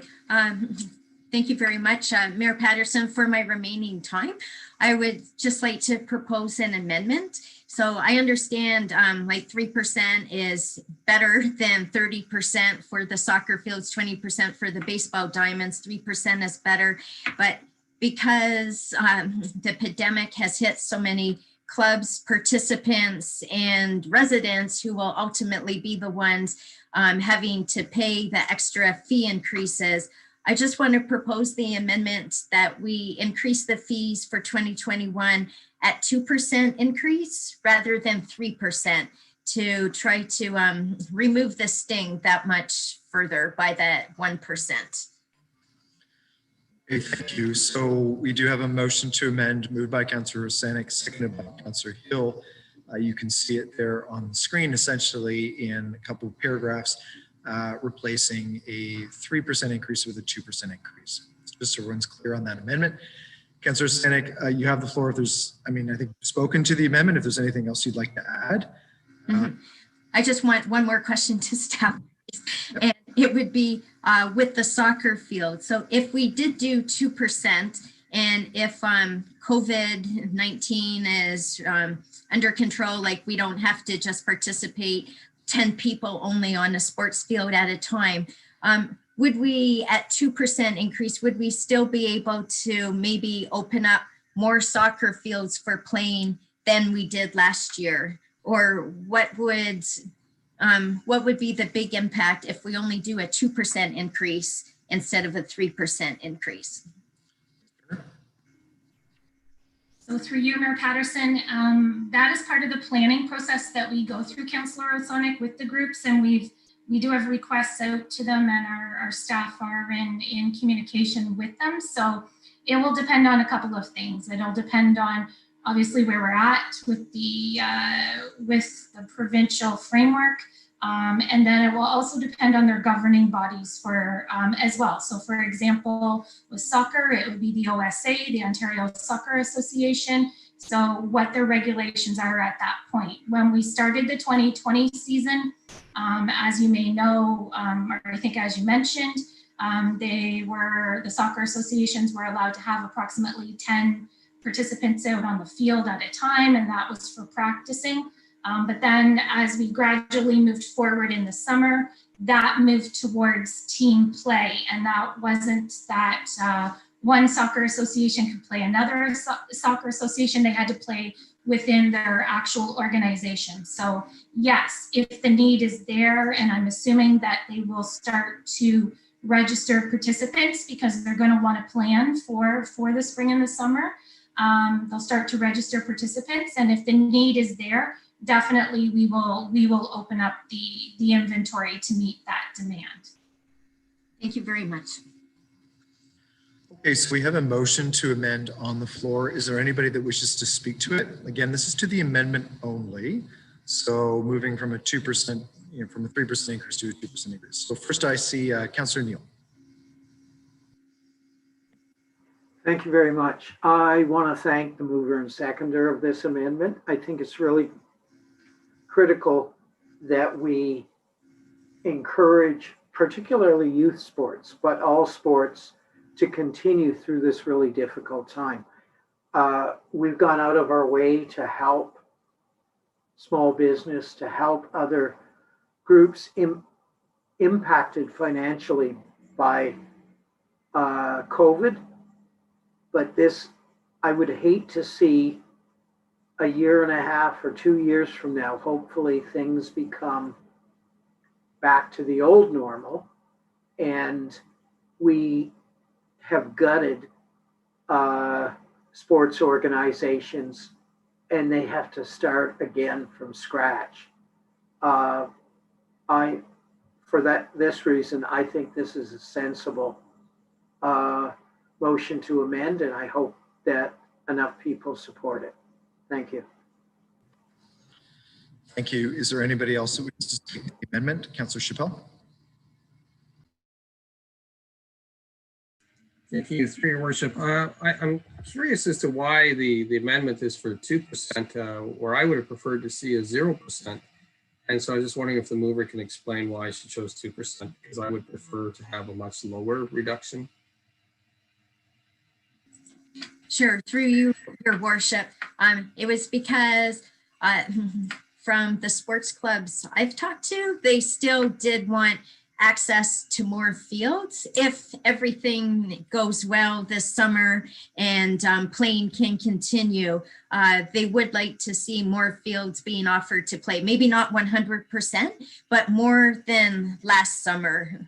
And so that's why I still did 2%. Like, we still get lots of complaints, you know, about the grass too long or divots, you know, that could still give some money in there in the budget for 2021 to address, just to make the fields safe so that we don't have to close fields. Maybe we can, you know, open some additional ones up compared to last summer. Thank you. Thank you for clarifying. It's evident that you've reached out to staff and had some.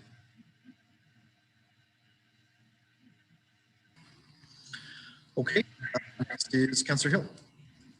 Thanks, Your Worship. And just a couple things to keep in mind too. And the 2% is really about a commitment that began way back in 2010 to partner in terms of contributing to the upgrade and maintenance of these fields. So they don't want to sort of suggest that they don't want to have a role in that. And I think that's what the 2% is. Largely symbolic, kind of comes in line with the cost of living increases, et cetera. But it also has a compounding effect, right? So we're looking at a much lower rate of increase this year, and that will continue on into years forward against which any other increases would be applied. So that's going to help the sports organizations going forward. And then, of course, one other huge loss of revenue for these folks was the cancellation of their tournaments. Typically, for a lot of these sports organizations, their big fundraisers are these tournaments that they host. And by way of example, Cataraqui Clippers tournament raises about $100,000 for that organization, and that wasn't available to them this year. So, you know, I think this is a very good solution. I really appreciate Councillor Osanek for bringing this forward. But it does still allow the sports organizations to demonstrate a commitment to being a partner in terms of the sort of financial upkeep of these and improvement of these fields over the years. So I think it's a good motion and a good spot to line on. Thank you. Thank you. Anybody else on the amendment? Okay, Councillor Osanek, unless you have anything else to add on the amendment, we will call the vote then. All those in favor? Opposed? And that's carried. So now we're back to the staff recommendation, clause number 1 as amended. Is there anybody else that wishes to speak? Okay, so we will call the vote on clause 1 as amended. All those in favor? Opposed? And that's carried. Okay, number 2, city support to social services recovery task force. Councillor Hall. Thank you, Mr. Mayor. Yeah, I'm really happy to see this report with all the various forms of coordination that have taken place, and congratulate everyone who's been involved in the task force.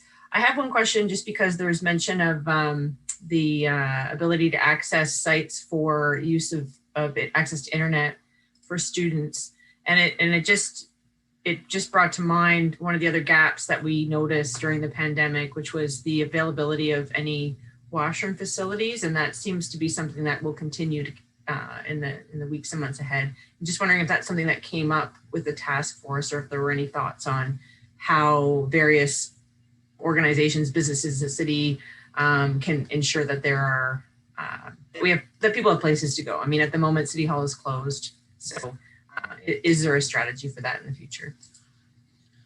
Ms. Nordergraaf.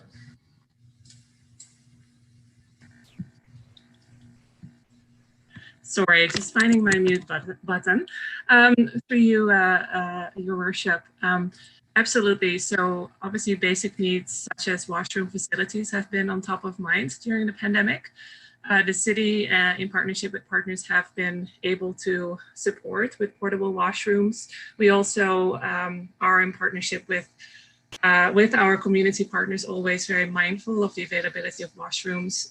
The washroom facilities in the basement of City Hall will be available, but we continue to monitor.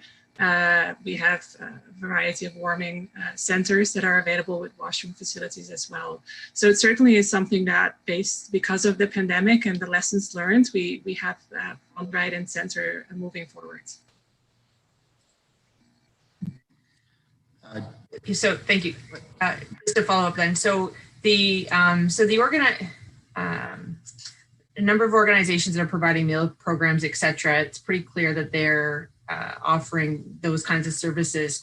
I guess I'm wondering more like for more just thinking about universal access and sort of promoting washroom accessibility to people across the city, for example. Is that something that's underway at the moment?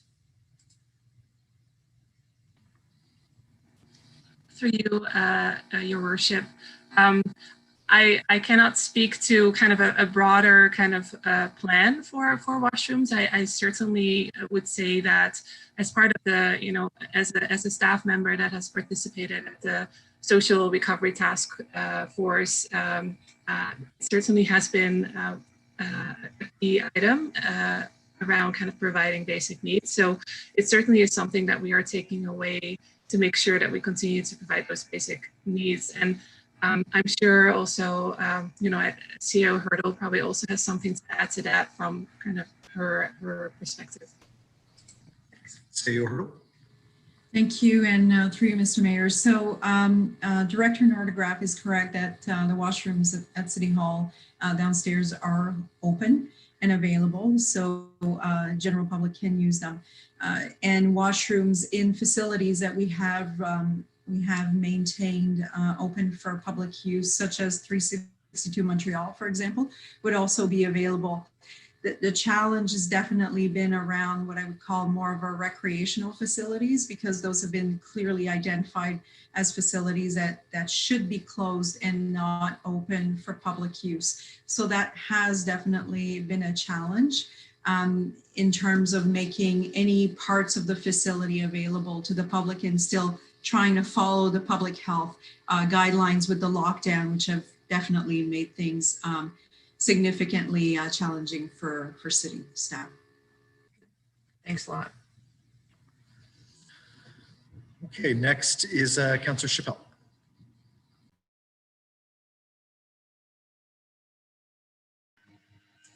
Or find your mouse, you need it. Through you. Thank you, Your Worship. I would like to ask Ms. Nordergraaf, with respect to the recovery of the Social Service Recovery Task Force, are there any stats that really highlight the impacts of COVID that would identify the number of new applicants to either Ontario Works or ODSP? And then from those applications, how many that have struggled with perhaps denials that are now being required to go before the Social Benefits Tribunal for possible correction or what have you? I was just wondering, has COVID struck our community disproportionately to other provincial communities, or like, do you have any idea what the impact has been on our most vulnerable residents? Mr. Horga? Thank you, through your worship. That's a really great question. We actually, at this point, and we're just we're just working on our 2020 data, and we're working on a annual report for the Housing and Social Services Department, including some of that OW social assistance data. Actually, because of the CERB benefits, likely, we have been seeing a decrease at this point of our social assistance caseloads.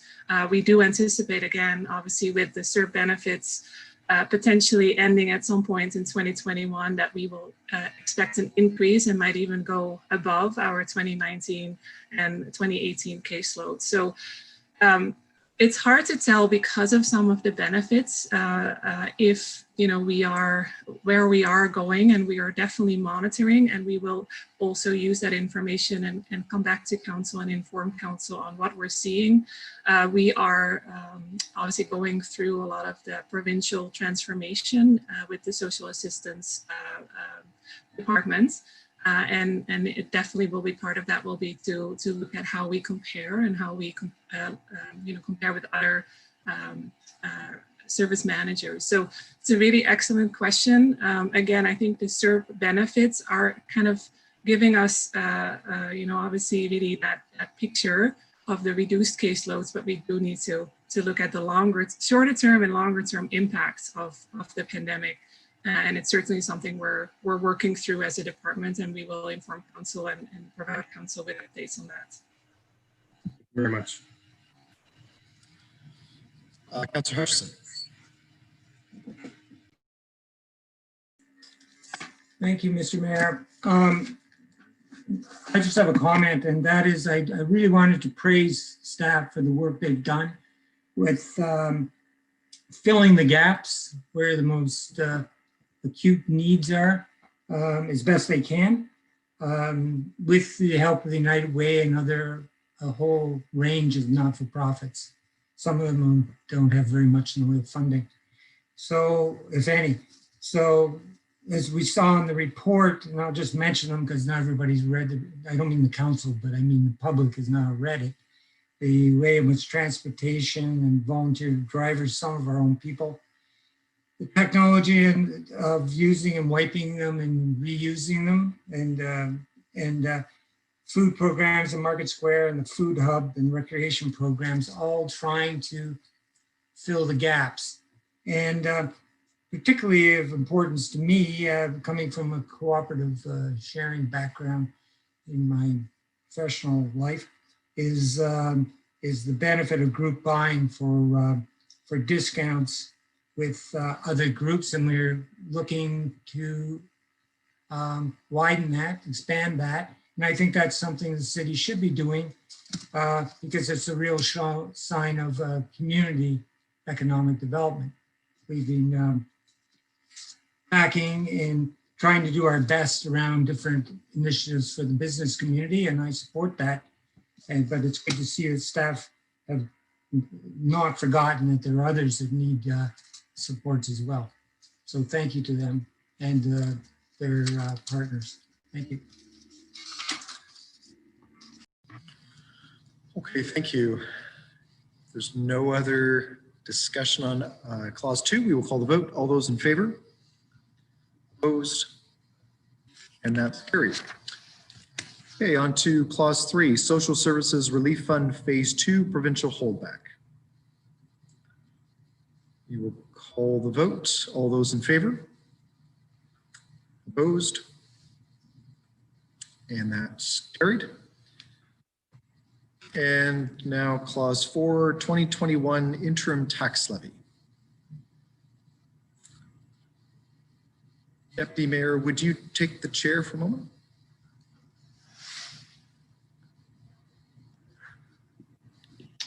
I will, Mayor Patterson, and I recognize you. Thank you very much. I'm certainly happy to see this come forward. Of course, there was a motion that we had brought forward, I believe, back in December, again, looking at potential options for property tax deferrals deferrals for businesses that are particularly in hard hit sectors. We know that there's certain sectors of our economy, whether it's retail or restaurant or hotel, that have just been hit incredibly hard during the pandemic. And when you don't have any revenue, it's very difficult to pay your property taxes. And so I've heard from a number of those business owners, they say they want to pay, but when your business is closed because of public health restrictions, that it's incredibly difficult then to be able to have money to pay those property taxes. So I think it's just that understanding and sensitivity, working with our business community to try to build that bridge. So I think what we have before us is a tool. Of course, we had property tax deferral options in 2020. What we have before us is that same option in 2021, but there is one gap that has been identified to me in some of the discussions that I've had and who I've heard from the business community, is that what we don't have is the ability to continue to deal with a balance in 2020. So you had property taxes you had to pay in 2020 and you had no revenue. So it's been deferred to the end of 2020. But what happens to that amount? So it's fine to be able to look at deferring 2021 property taxes to later in the year, but no ability to be able to deal with that amount that's still owing at the end of 2020. And again, this is a very highly specific set of businesses that just don't have the revenue to be able to deal with that. So what I would like to do is present a motion to amend that would basically look to fill that gap.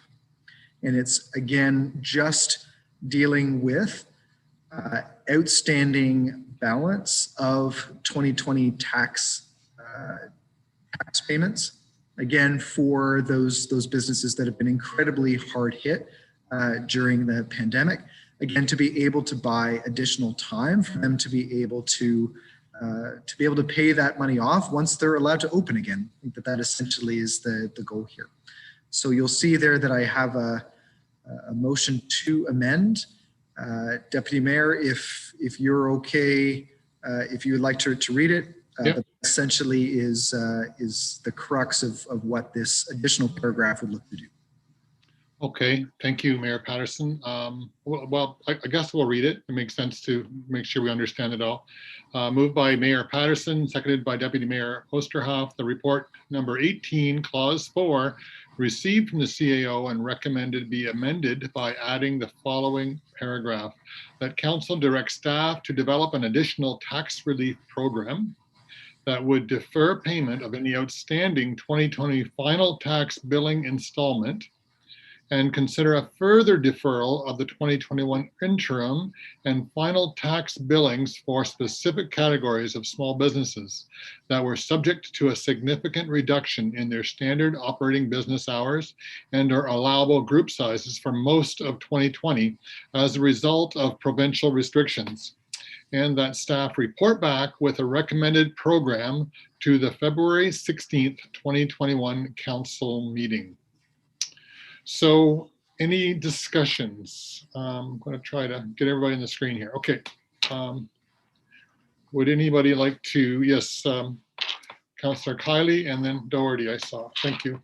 Thank you, Deputy Mayor. Through you, perhaps to the mover. The original recommendation had the directive that landlords were to pass on the deferral through to their tenants. I'm wondering if that would apply here. So, thank you, Dr. Mayor. I mean, so that's an excellent question. So you'll see here that the amendment I put forward is basically to ask staff to come back with the details around that program. I would certainly say that would certainly be a good idea, something that we had looked at before. But I also see that CEO Hurdle has her hand raised, and so perhaps she would like to have some comment from a staff perspective. Thank you. Yeah, I see that. CAO Hurdle, thank you. Thank you, and through you, Deputy Mayor. So we would definitely report back to council with details, but essentially we would look at applying the same type of rules that we have in the current program into this one. We would want to make sure there's consistency. Excellent. That's great. I'd be happy to support this. Thanks. Thank you. Councillor Doherty. Thank you, and through you, Deputy Mayor. I just wonder, I totally understand this this motion and welcome it. However, I just want to make sure, just double checking, because the report will come back after our budget deliberations. So just want to check whether this may cause any issues regarding budget and cash flow particularly. Mm-hmm. Yes, Ms. Kennedy, our CFO, yes. Thank you, through you, Deputy Mayor. So it really will be more of a cash flow effect. And we've already done a bit of an analysis today just to make sure that there will be some possibility for this. Certainly the way the motion's worded, we anticipate this being a smaller scope of businesses that would be affected. And so it shouldn't affect much more than the cash flow. There will be a small effect perhaps with respect to our penalty and interest revenue. And we can bring that back as part of the February 16th report, but I'm not concerned in terms of it becoming a budget issue. Okay, thank you for that. That's good to know that. That's an excellent question. Was there another question? And seeing none, we'll go to a vote. I don't see any hands raised. So yes, Councillor Hutchison, point of order. Thank you, Deputy Mayor. I just want to see it posted up again. I didn't get to read right to the end. Okay, good. Yeah. Can we have that posted again?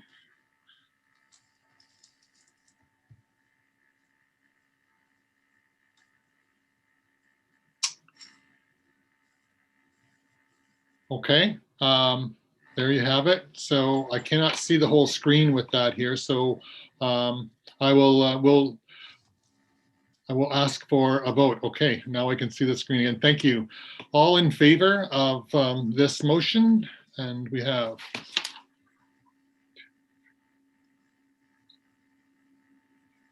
Okay, and we have unanimous. And all opposed? Any opposed? Sorry. Okay, and that carries.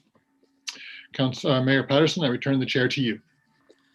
Thank you very much, Deputy Mayor, and thank you for support on that amendment. Is there anybody that wishes to speak then to clause number 4 as amended? Councillor Chappell. Yes, through your worship, this answer the question is probably for staff. Looking at how business has been impacted in the city of Kingston, it's certainly been a horrible experience for those small business owners. And based on our meeting a few weeks ago, short-term rentals are certainly considered a business in Kingston. I'm wondering if short-term rentals will also be have access to this tax deferral program, because the city is now collecting a VAT tax from them. So I'm just wondering if they would also be able to apply for this program. So I don't want to prejudge, because I know staff are going to come back with that program. Ms. Kennedy, do you have any comment? Yeah, thank you, through you, Mr. Mayor. So I can just say, in terms of the, and I'm not sure, Councillor Chappell, if you were talking about the existing program that we've brought tonight.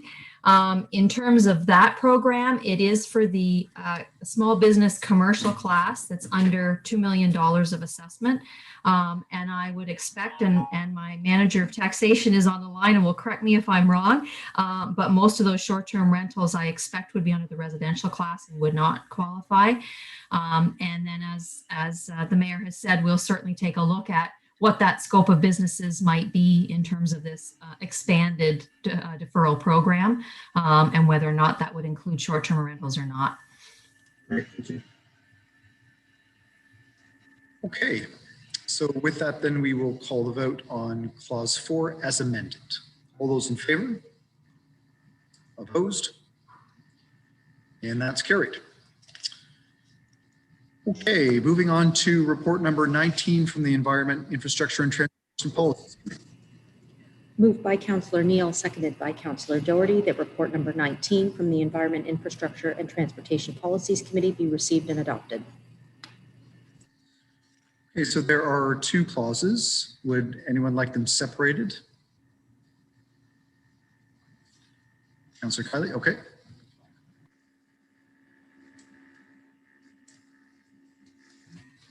Okay, great. So we will deal with them separately. So number 1 is the Kingston Home Energy Retrofit Program. Councillor Kiley.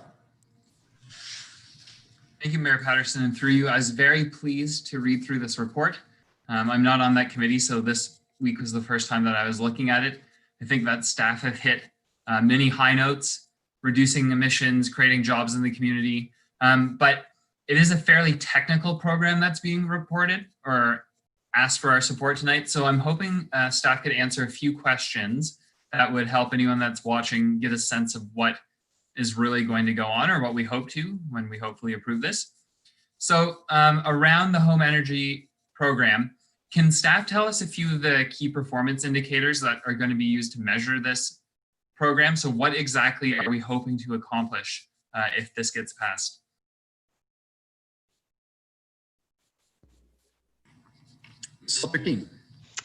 Thank you, and through you, Mr. Mayor. So with respect to the program, it's been designed to meet the requirements of the SCM funding that opens up in February. So if the program is approved by council this evening and the budget considerations are approved, we would then apply for funding in February.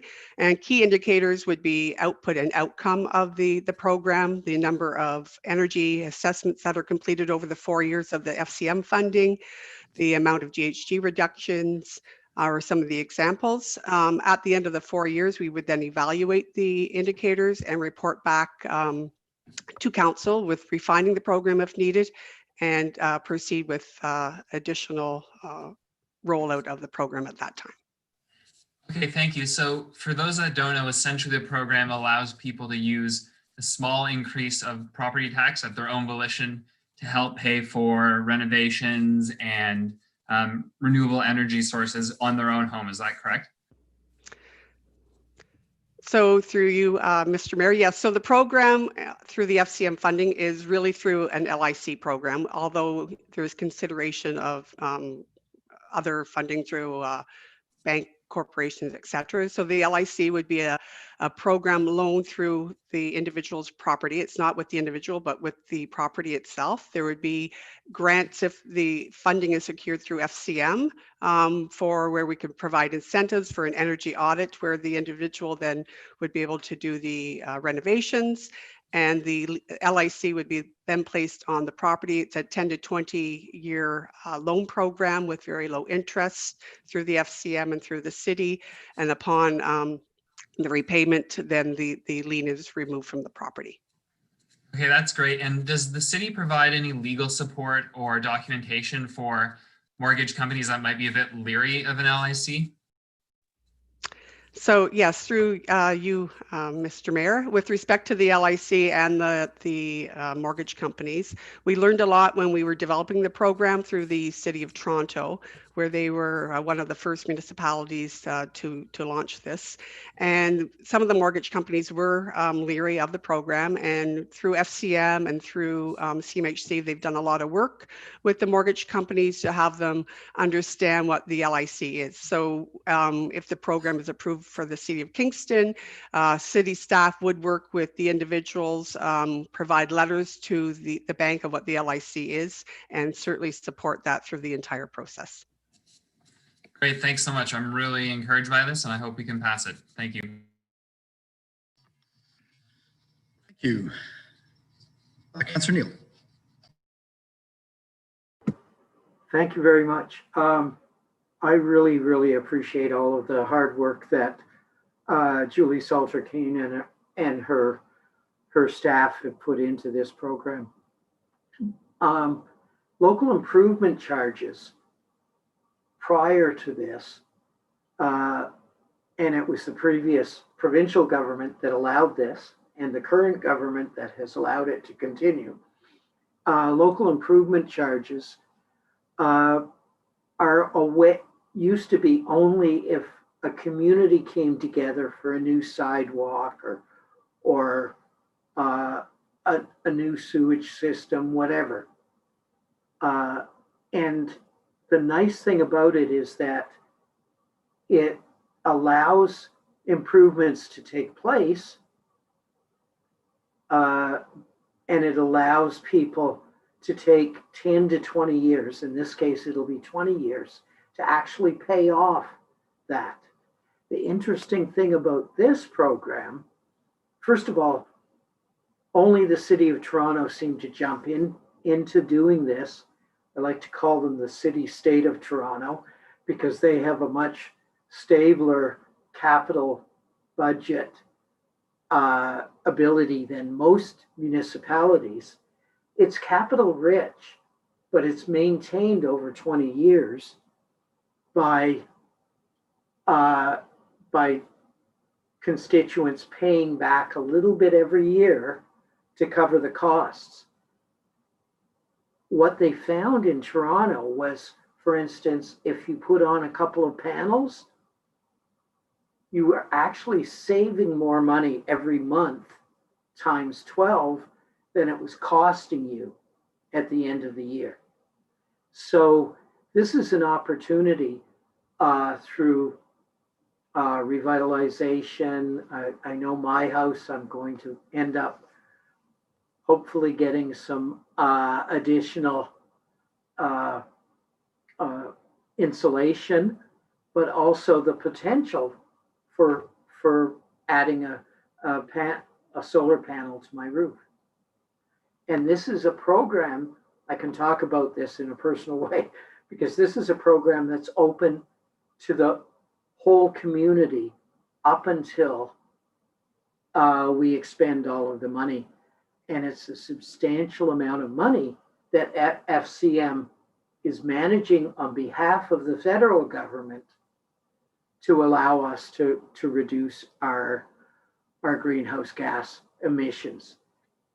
This has got great potential, and I encourage everybody in the community to sign up for the program. The city is covering the costs, as I understand it, of actually doing the inspection and the recommendations, and then it's up to the individual to enter into a local improvement charge, an LIC. So this is probably the best thing that the city has ever done for both our constituents and for reducing greenhouse gases. And I'm looking forward to this being fully implemented. Thank you. Thank you. Is there anybody else who wishes to speak? Councilor Chappelle.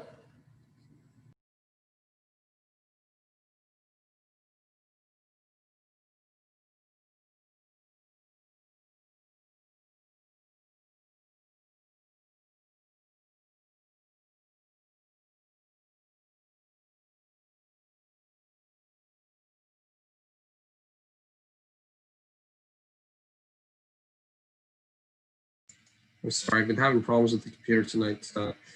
Through your worship, my question is really about the required staffing complement for supporting this program. How many FTEs would be required? Bringing it forward, what's the budget, the operational budget that's going to be involved with administering this type of program? If you have any insight as to the ongoing costs, I can appreciate that these costs are going to be borne by the ratepayer choosing to do work on their own. But what are the city costs or the taxpayers' costs that basically to operate this program? Mr. Huguemos.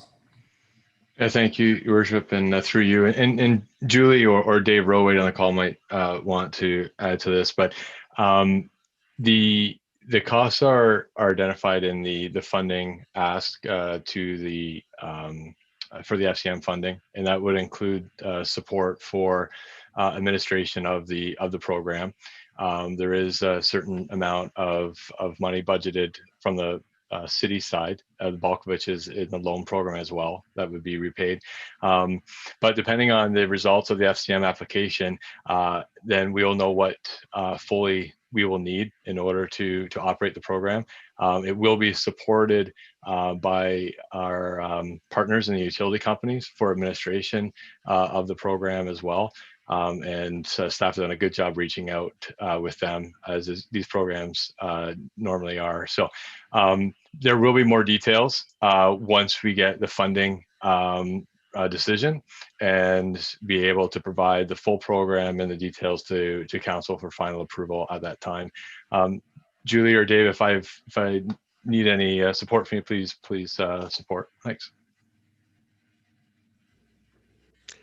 I was just going to add through Mr. Mayor, in addition to what Mr. Hugenboss said, as well as in the funding request, we have put in funding requests for a energy coach, and that would be contingent on receiving the funding through FCM, where they would be able to assist the residents through the process from beginning to end. But that again is contingent on funding. And as Commissioner Hugenboss indicated, we will be bringing a full report back to EITP upon securing the funding for FCM to show how the program will be delivered and implemented over the 4 years. Just as a supplemental to that, because the program is 4 years, will the proposal come forward, or the motion before council come forward with a sunset clause that will basically ensure that if the program is no longer funded after 4 years, it's not borne by the taxpayers? So, Hugo Boss. Yeah, thank you, Mr. Mayor. And thank you, Councillor Chappelle. So right now we're identifying a 4-year program. The requirement of FCM is that council approves it up front, the funding, which the bulk of it would be funded by the grant funding from FCM. So it is limited to the 4-year program. And if it were to continue, it would need further support, either from the city, from FCM, or whatever options are available to council and staff and other municipalities at that time. Okay, thank you. Councillor Holland. Thank you, Mr. Mayor.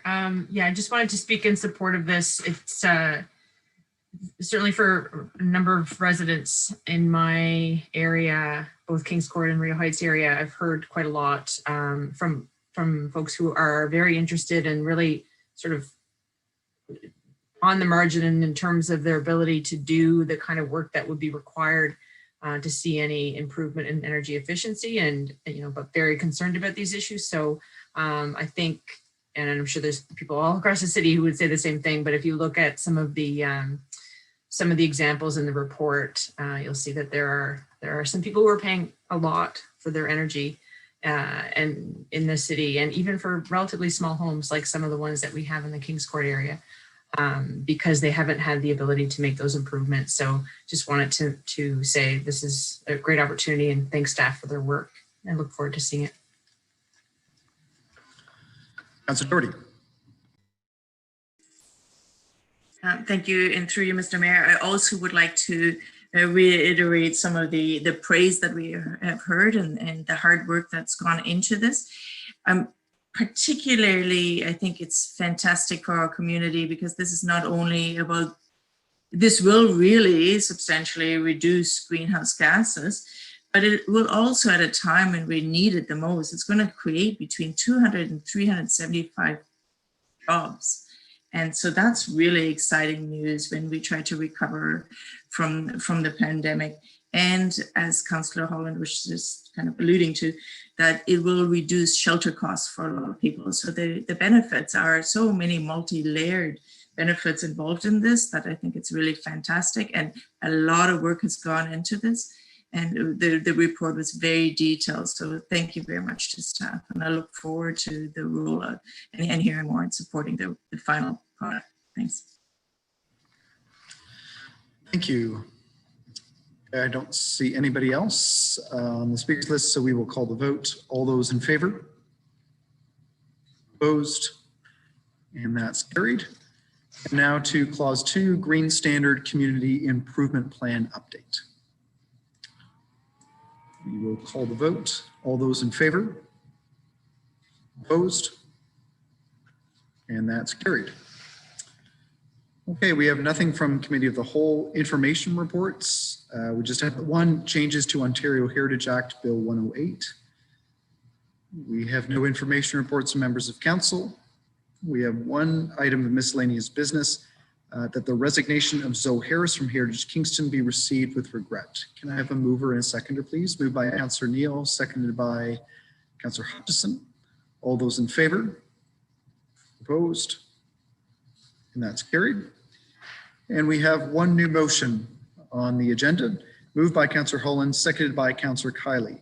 Whereas in March 2019, Kingston City Council became the first municipality in Ontario to declare a climate emergency. And whereas in May 2019, Council's strategic plan committed the municipality, the corporation, and the community to becoming carbon neutral by 2040. And whereas municipalities account for 50% of global emissions, thus necessitating further action by all sectors and other levels of government. Whereas the Ontario government recently purchased 3 gas plants, a move that could lead to the increase of provincial greenhouse gas pollution by more than 400% by 2040. And whereas a number of municipalities as partners in government have passed motions to ask Queen's Park to reverse this decision in keeping with the need to reduce, not increase, greenhouse gas emissions. Therefore, be it resolved that the City of Kingston write to the Minister of Municipal Affairs and Housing, the Minister of Environment, Conservation, Energy and Parks to request that the Government of Ontario develop and implement a plan to phase out all gas-fired electricity generation as soon as possible to ensure that Kingston has a clear path to achieve our climate action goals.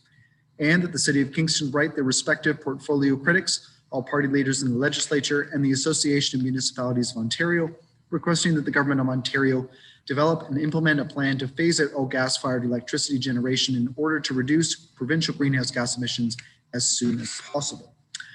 Councillor Holland, you have the floor. Thank you, Mr. Mayor. I just wanted to start out by thanking staff and colleagues for the conversations that we've had and for your discussion earlier tonight with the delegations. Before I get too much into the rationale for this motion and what my reasons for supporting it, I thought maybe it would be best to provide an amendment that Councillor Kiley and I have worked on with staff, and so I guess I'll just at this point ask staff to put that on the screen.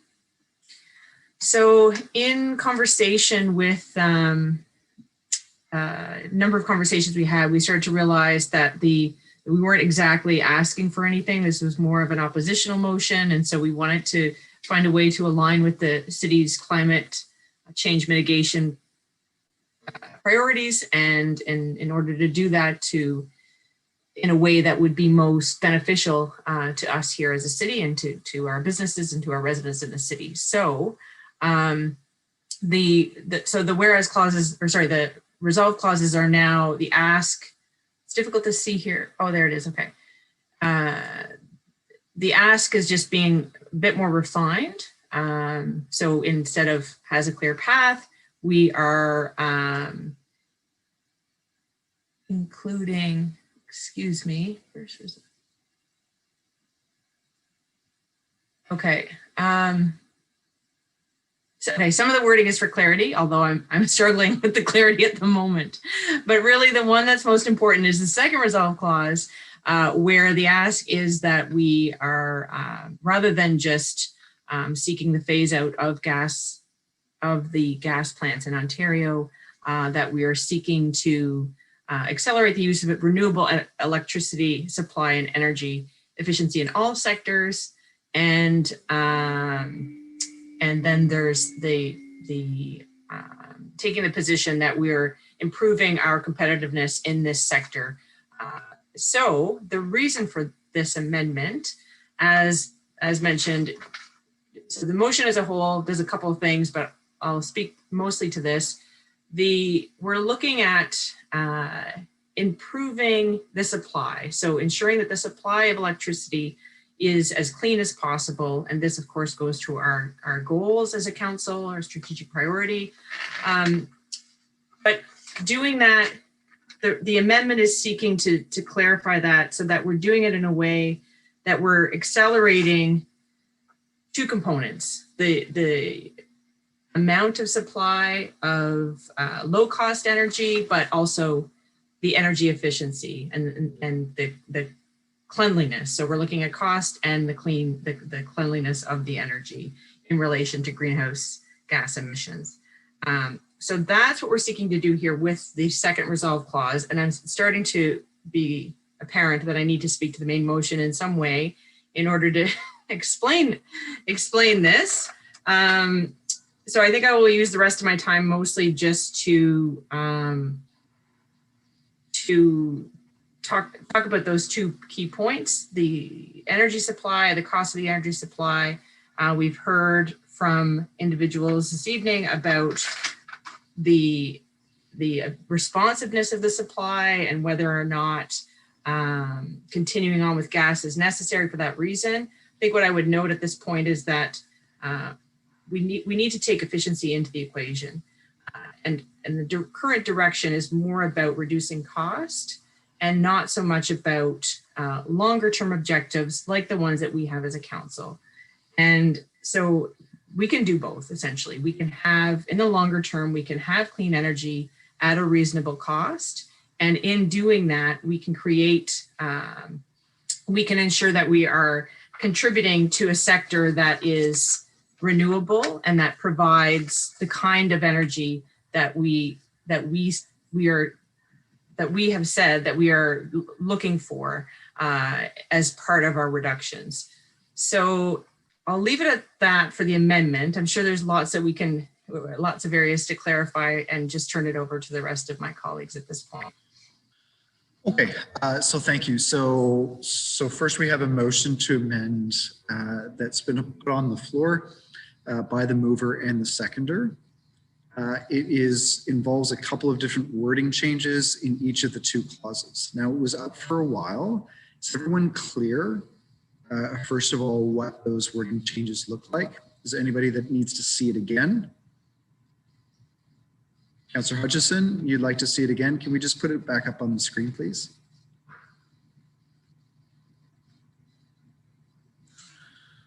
Okay, so just to be clear,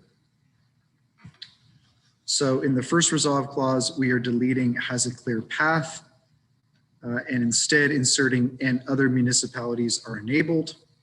We're getting rid of the word our after the word climate and inserting or GHG emission targets. So that's in the first clause. The second clause, we are inserting and direct the IESO to accelerate the use of renewable electricity supply and energy efficiency in all sectors after the word generation, and then inserting the words and bolster our competitiveness in the global clean tech marketplace and overall emerging low carbon economy at the very end of the clause. Okay. Point of order, Councillor Holland.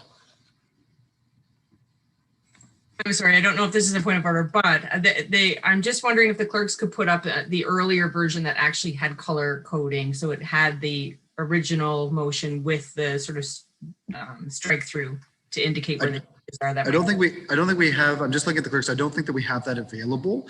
But what I would suggest is that I think it's relatively straightforward.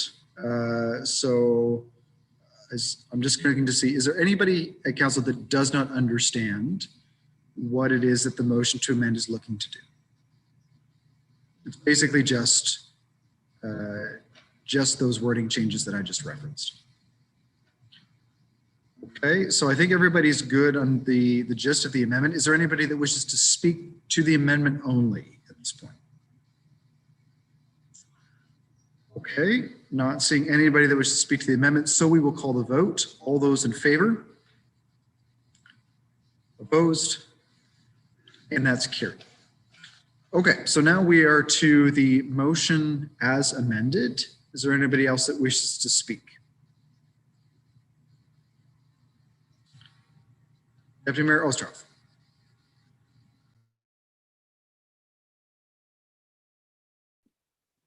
Thank you, Mayor Patterson. Well, I've been struggling a little bit with the motion, but even as I read it now, I think I understand the intention that we would like to insert our influence on the energy sector and creating a green, as much green energy as possible. And I understand that, and so I have no problem with writing letters, I suppose. But I think that tonight we saw something, and generally in my career, professional career, I've experienced a lot in the energy file, and so my reluctance comes from a lifetime of a considerable amount of life experience in politicians making a mess of the energy file. And so I'm sensitive to it because when they do that, they really don't know what they're doing, and they don't. And if we just leave it alone, I think we saw a little bit of glimpse of that with IESO presentation. We have a really good handle on that, and it's only when we try to move things around without as politicians and pay bills in 50 years that should be paid now that we really mess things up. And so I know that's not the intention of the motion and the seconder here, but it makes me nervous. But I think that we did get a glimpse of the complications, and that what we really need. And I listened today to a world-class symposium, which even the Prince of Wales was speaking, and many incredible initiatives are coming to the table very, very soon in the world, and with companies coming on board, and we will see more innovation is really what we need in technologies. So, but I still struggle a little bit with tampering it, but I think that we realize that it's in good hands and the right decisions get made, and that we see that in the gas that it's there for very, very important reasons, because we need the reliability of our energy sector, and that's what gas gives the IESO as they manage it on a timely basis. So I just hope that we don't get any more intentional about instructing them, and they're going to go by the guidelines anyways of what they're supposed to do. So I just think that we should be careful with it. But I don't know what to say other than I wanted to ask Mayor Patterson, and why wouldn't we have a notice of motion of this? Why do we always have to do so much work preparing for this? Why wouldn't we have a month to do this? Mayor, can someone answer that? Why? So the answer to that question is that our current procedural bylaw allows for a new motion to be submitted to the agenda in the current time frame. I know that there's being discussion or will be discussion at administrative policies on our procedural bylaw, and so if council wants to make changes or shift direction, then that would certainly be the place to have that discussion. So. But this is certainly very much in order. There's nothing in our procedural bylaw that requires a notice of motion, but so it's up for discussion.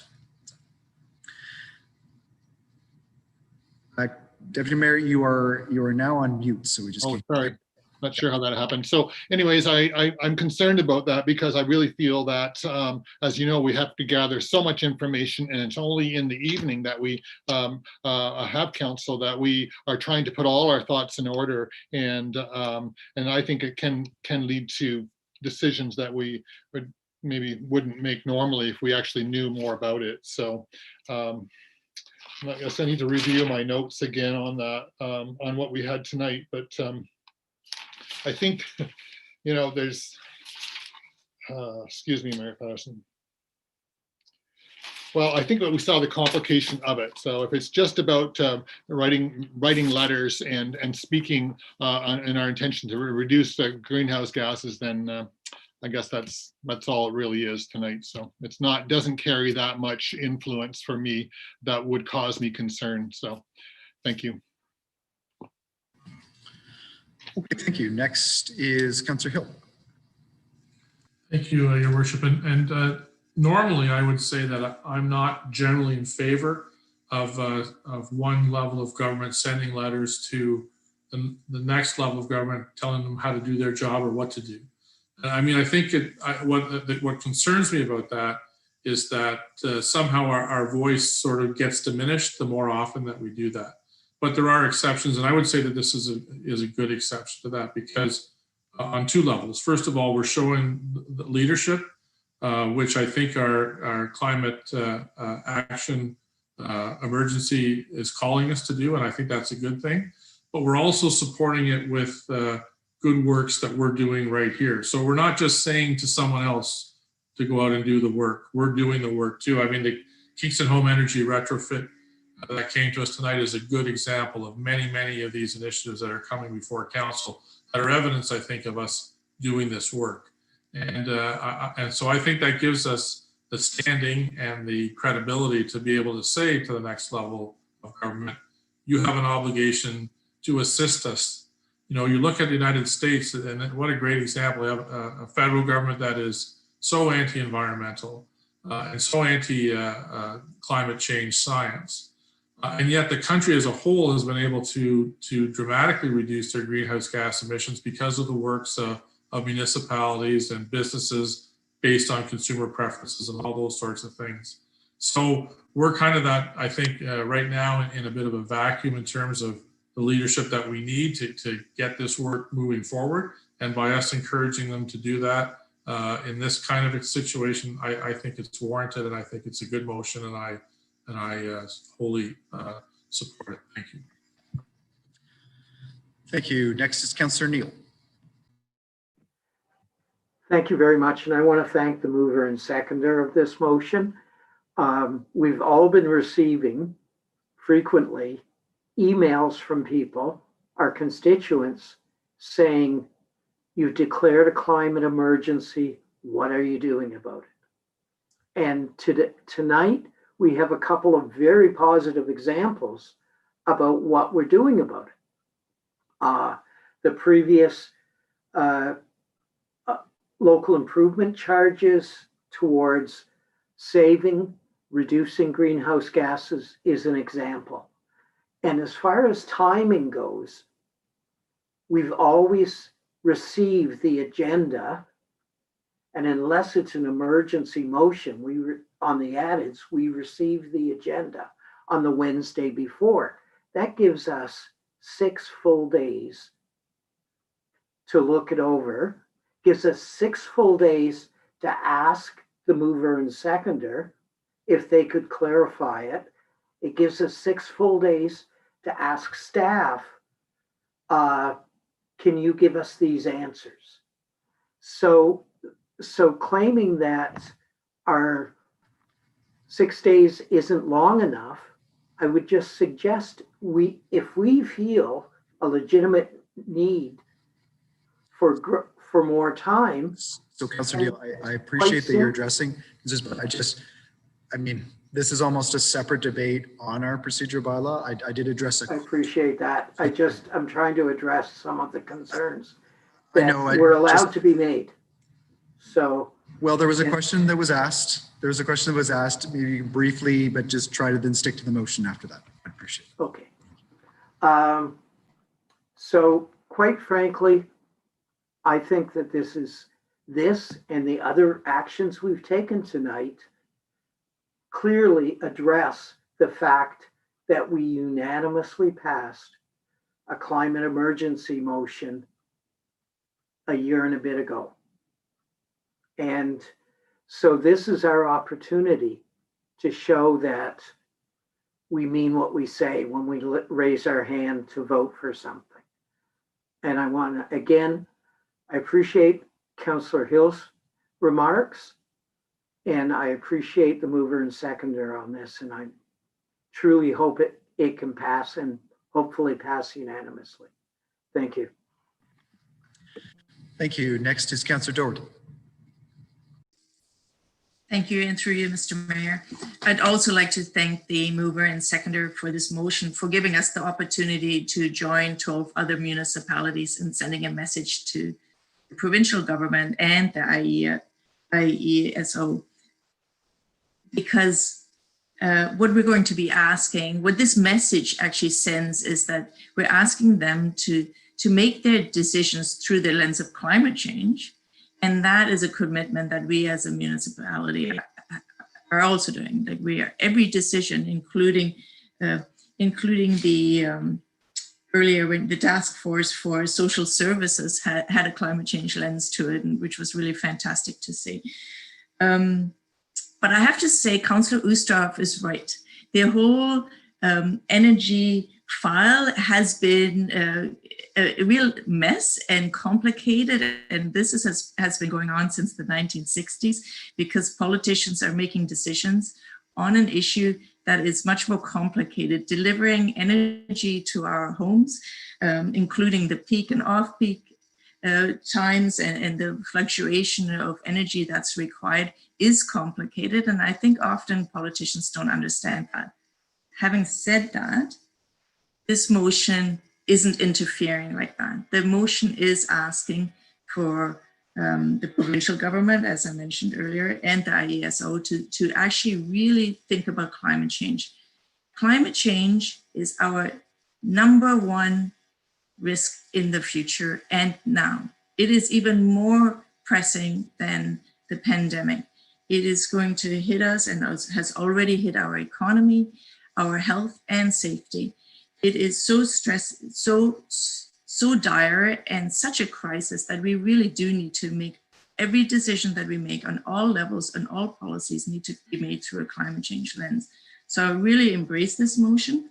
And as we saw with the retrofit program, it can create jobs. Like we haven't even really begun to embrace or even investigate what community energy may mean in Kingston. Like we have our own utility companies, so there are great opportunities here. There's renewable energy, there's hydro energy, and I think both presentations talk to the opportunities that are out there. And all we're doing is trying to nudge it forward with this motion. And I think it's really fantastic. So thanks. I look forward to supporting it. Thank you. Next is Councillor Kyle. Thank you, Mayor Patterson, and through you. As the seconder, obviously, I'm happy to support the motion. And I just want to speak to two things quickly tonight.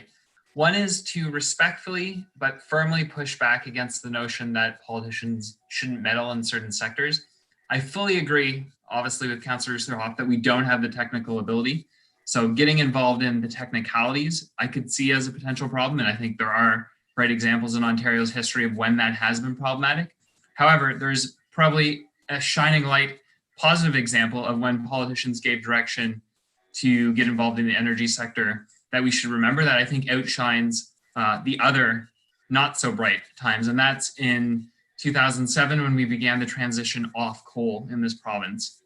And over the course of 7 years, we're able to reduce our overall greenhouse gas emissions across the entire province by 17%. So it was a massive move that was made away from fossil fuels. And this is just one other reminder, this motion that is, this one other reminder that we need to keep pursuing that low GHG path.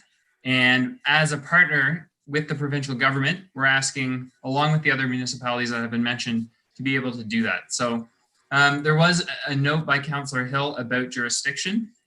And my only consideration on that is, while there are exceptions, I think that there may be more exceptions than was suggested, only because technically as municipalities, we have no power other than what we're granted by statute from the province. So we're always in relationship with the province with everything we do. So when very important topics come up like this, I think writing a letter is very appropriate. And other times when it might not seem immediately obvious, if you look under the covers a bit more, you see, oh, probably the funding we have from a program is a provincial grant, or it's from a particular program that the province has, or it's enabled through provincial legislation. So jurisdictionally, when we're talking about relationship with the province, I think there are often times we can just respectfully and calmly and with evidence support ourselves in whatever position it may be, and this is definitely one of them. So thanks to Councillor Holland for bringing this forward. Thanks to everyone who wrote about this. I think that there is great community support. So I hope that we'll pass it, especially because we must remember as well that 50% of global emissions come from municipalities. So even if we did all that we can do here, and we are moving in that direction, as Councillor Neal said, we are moving in that direction, but even if we did everything we can do, we still have the other half of emissions to deal with. And that's where we need the provincial government, industry, the federal government to come in. And this is just our little signal saying, please do that. So thank you very much. Thank you. Is there anybody else who wishes to speak? Councillor Holland, you have the last word if there's anything else you wanted to add. Thank you, Mr. Mayor. So yeah, thanks. Just to give a little bit more context, the we're seeing change no matter what, given the demand that we saw in the earlier presentations for electricity. And the demand is coming for good reasons, electrification of vehicles, et cetera. And it's also coming for other reasons, population growth. But over the next 5 years, the province is going to shift from being an exporter of energy to an importer. And so there are lots of cost implications to that. The ramping up of the gas plant is, of course, a concern, because with the increased demand comes this increase in fossil fuels that we're talking about, or sorry, greenhouse gas emissions through the electricity generated by natural gas. So that's really the sort of bigger picture rationale here. This change is happening no matter what. And so the intention is to make sure that we are that we're looking at, as Councillor Doherty has mentioned, a supply that we're asking the government to take into consideration things other than cost and other than the sort of current infrastructure that we have in place. And I did just want to touch on Councillor Oosterhoff's comments, mostly just to say I completely understand this is a very technical area. It is not my area of expertise either. And without the support of Dave Rowade and Julie Seltzer-Keene, I would not have been able to be up to speed to the extent that I was prior to this meeting. And I understand that. I will take that into consideration in the future for sure. My only excuse is that January came out of nowhere for some reason. And with the way that the meetings were lined up in January, I wasn't able to bring the information forward as soon as I'd hoped. And I think that's all that I have to say. Thanks. Okay, thank you. So we will call the vote then on new motion number 1. All those in favor? Opposed? And that carries. Okay, moving on. Do we have any notices of motion? Okay, seeing none. Mr. Clerk, cross for minutes, please. Moved by Councillor Hill, seconded by Councillor Osanek, that the minutes of City Council meeting number 3-2021 held Tuesday, January 12th, 2021 be confirmed. All those in favor? Opposed? And that's carried. We have some tabling of document communications. Is there any other business? Mr. Clerk, ask for bylaws, please. We have 3 bylaw votes tonight. The first is moved by Councillor Doherty and seconded by Deputy Mayor Oosterhoff that bylaws 1 as amended through 4 and 7 be given their first and second reading. All those in favor? Opposed? That's carried. And moved by Councillor Doherty, seconded by Deputy Mayor Oosterhoff, that clause 11.36 of bylaw number 2010-1 as amended be suspended for giving the purpose of bylaw 1 as amended 3 readings. All those in favor? Opposed? And that's carried. And our final bylaw vote, moved by Councillor Doherty, seconded by Deputy Mayor Oosterhoff, that bylaws 1 as amended and 4 through 7 be given their third reading. All those in favor? Opposed? And that's carried. Motion to adjourn, please. Moved by Councillor Neal, seconded by Councillor Hill. All those in favor? Opposed? And we are adjourned. Thanks very much, everybody. Have a good night.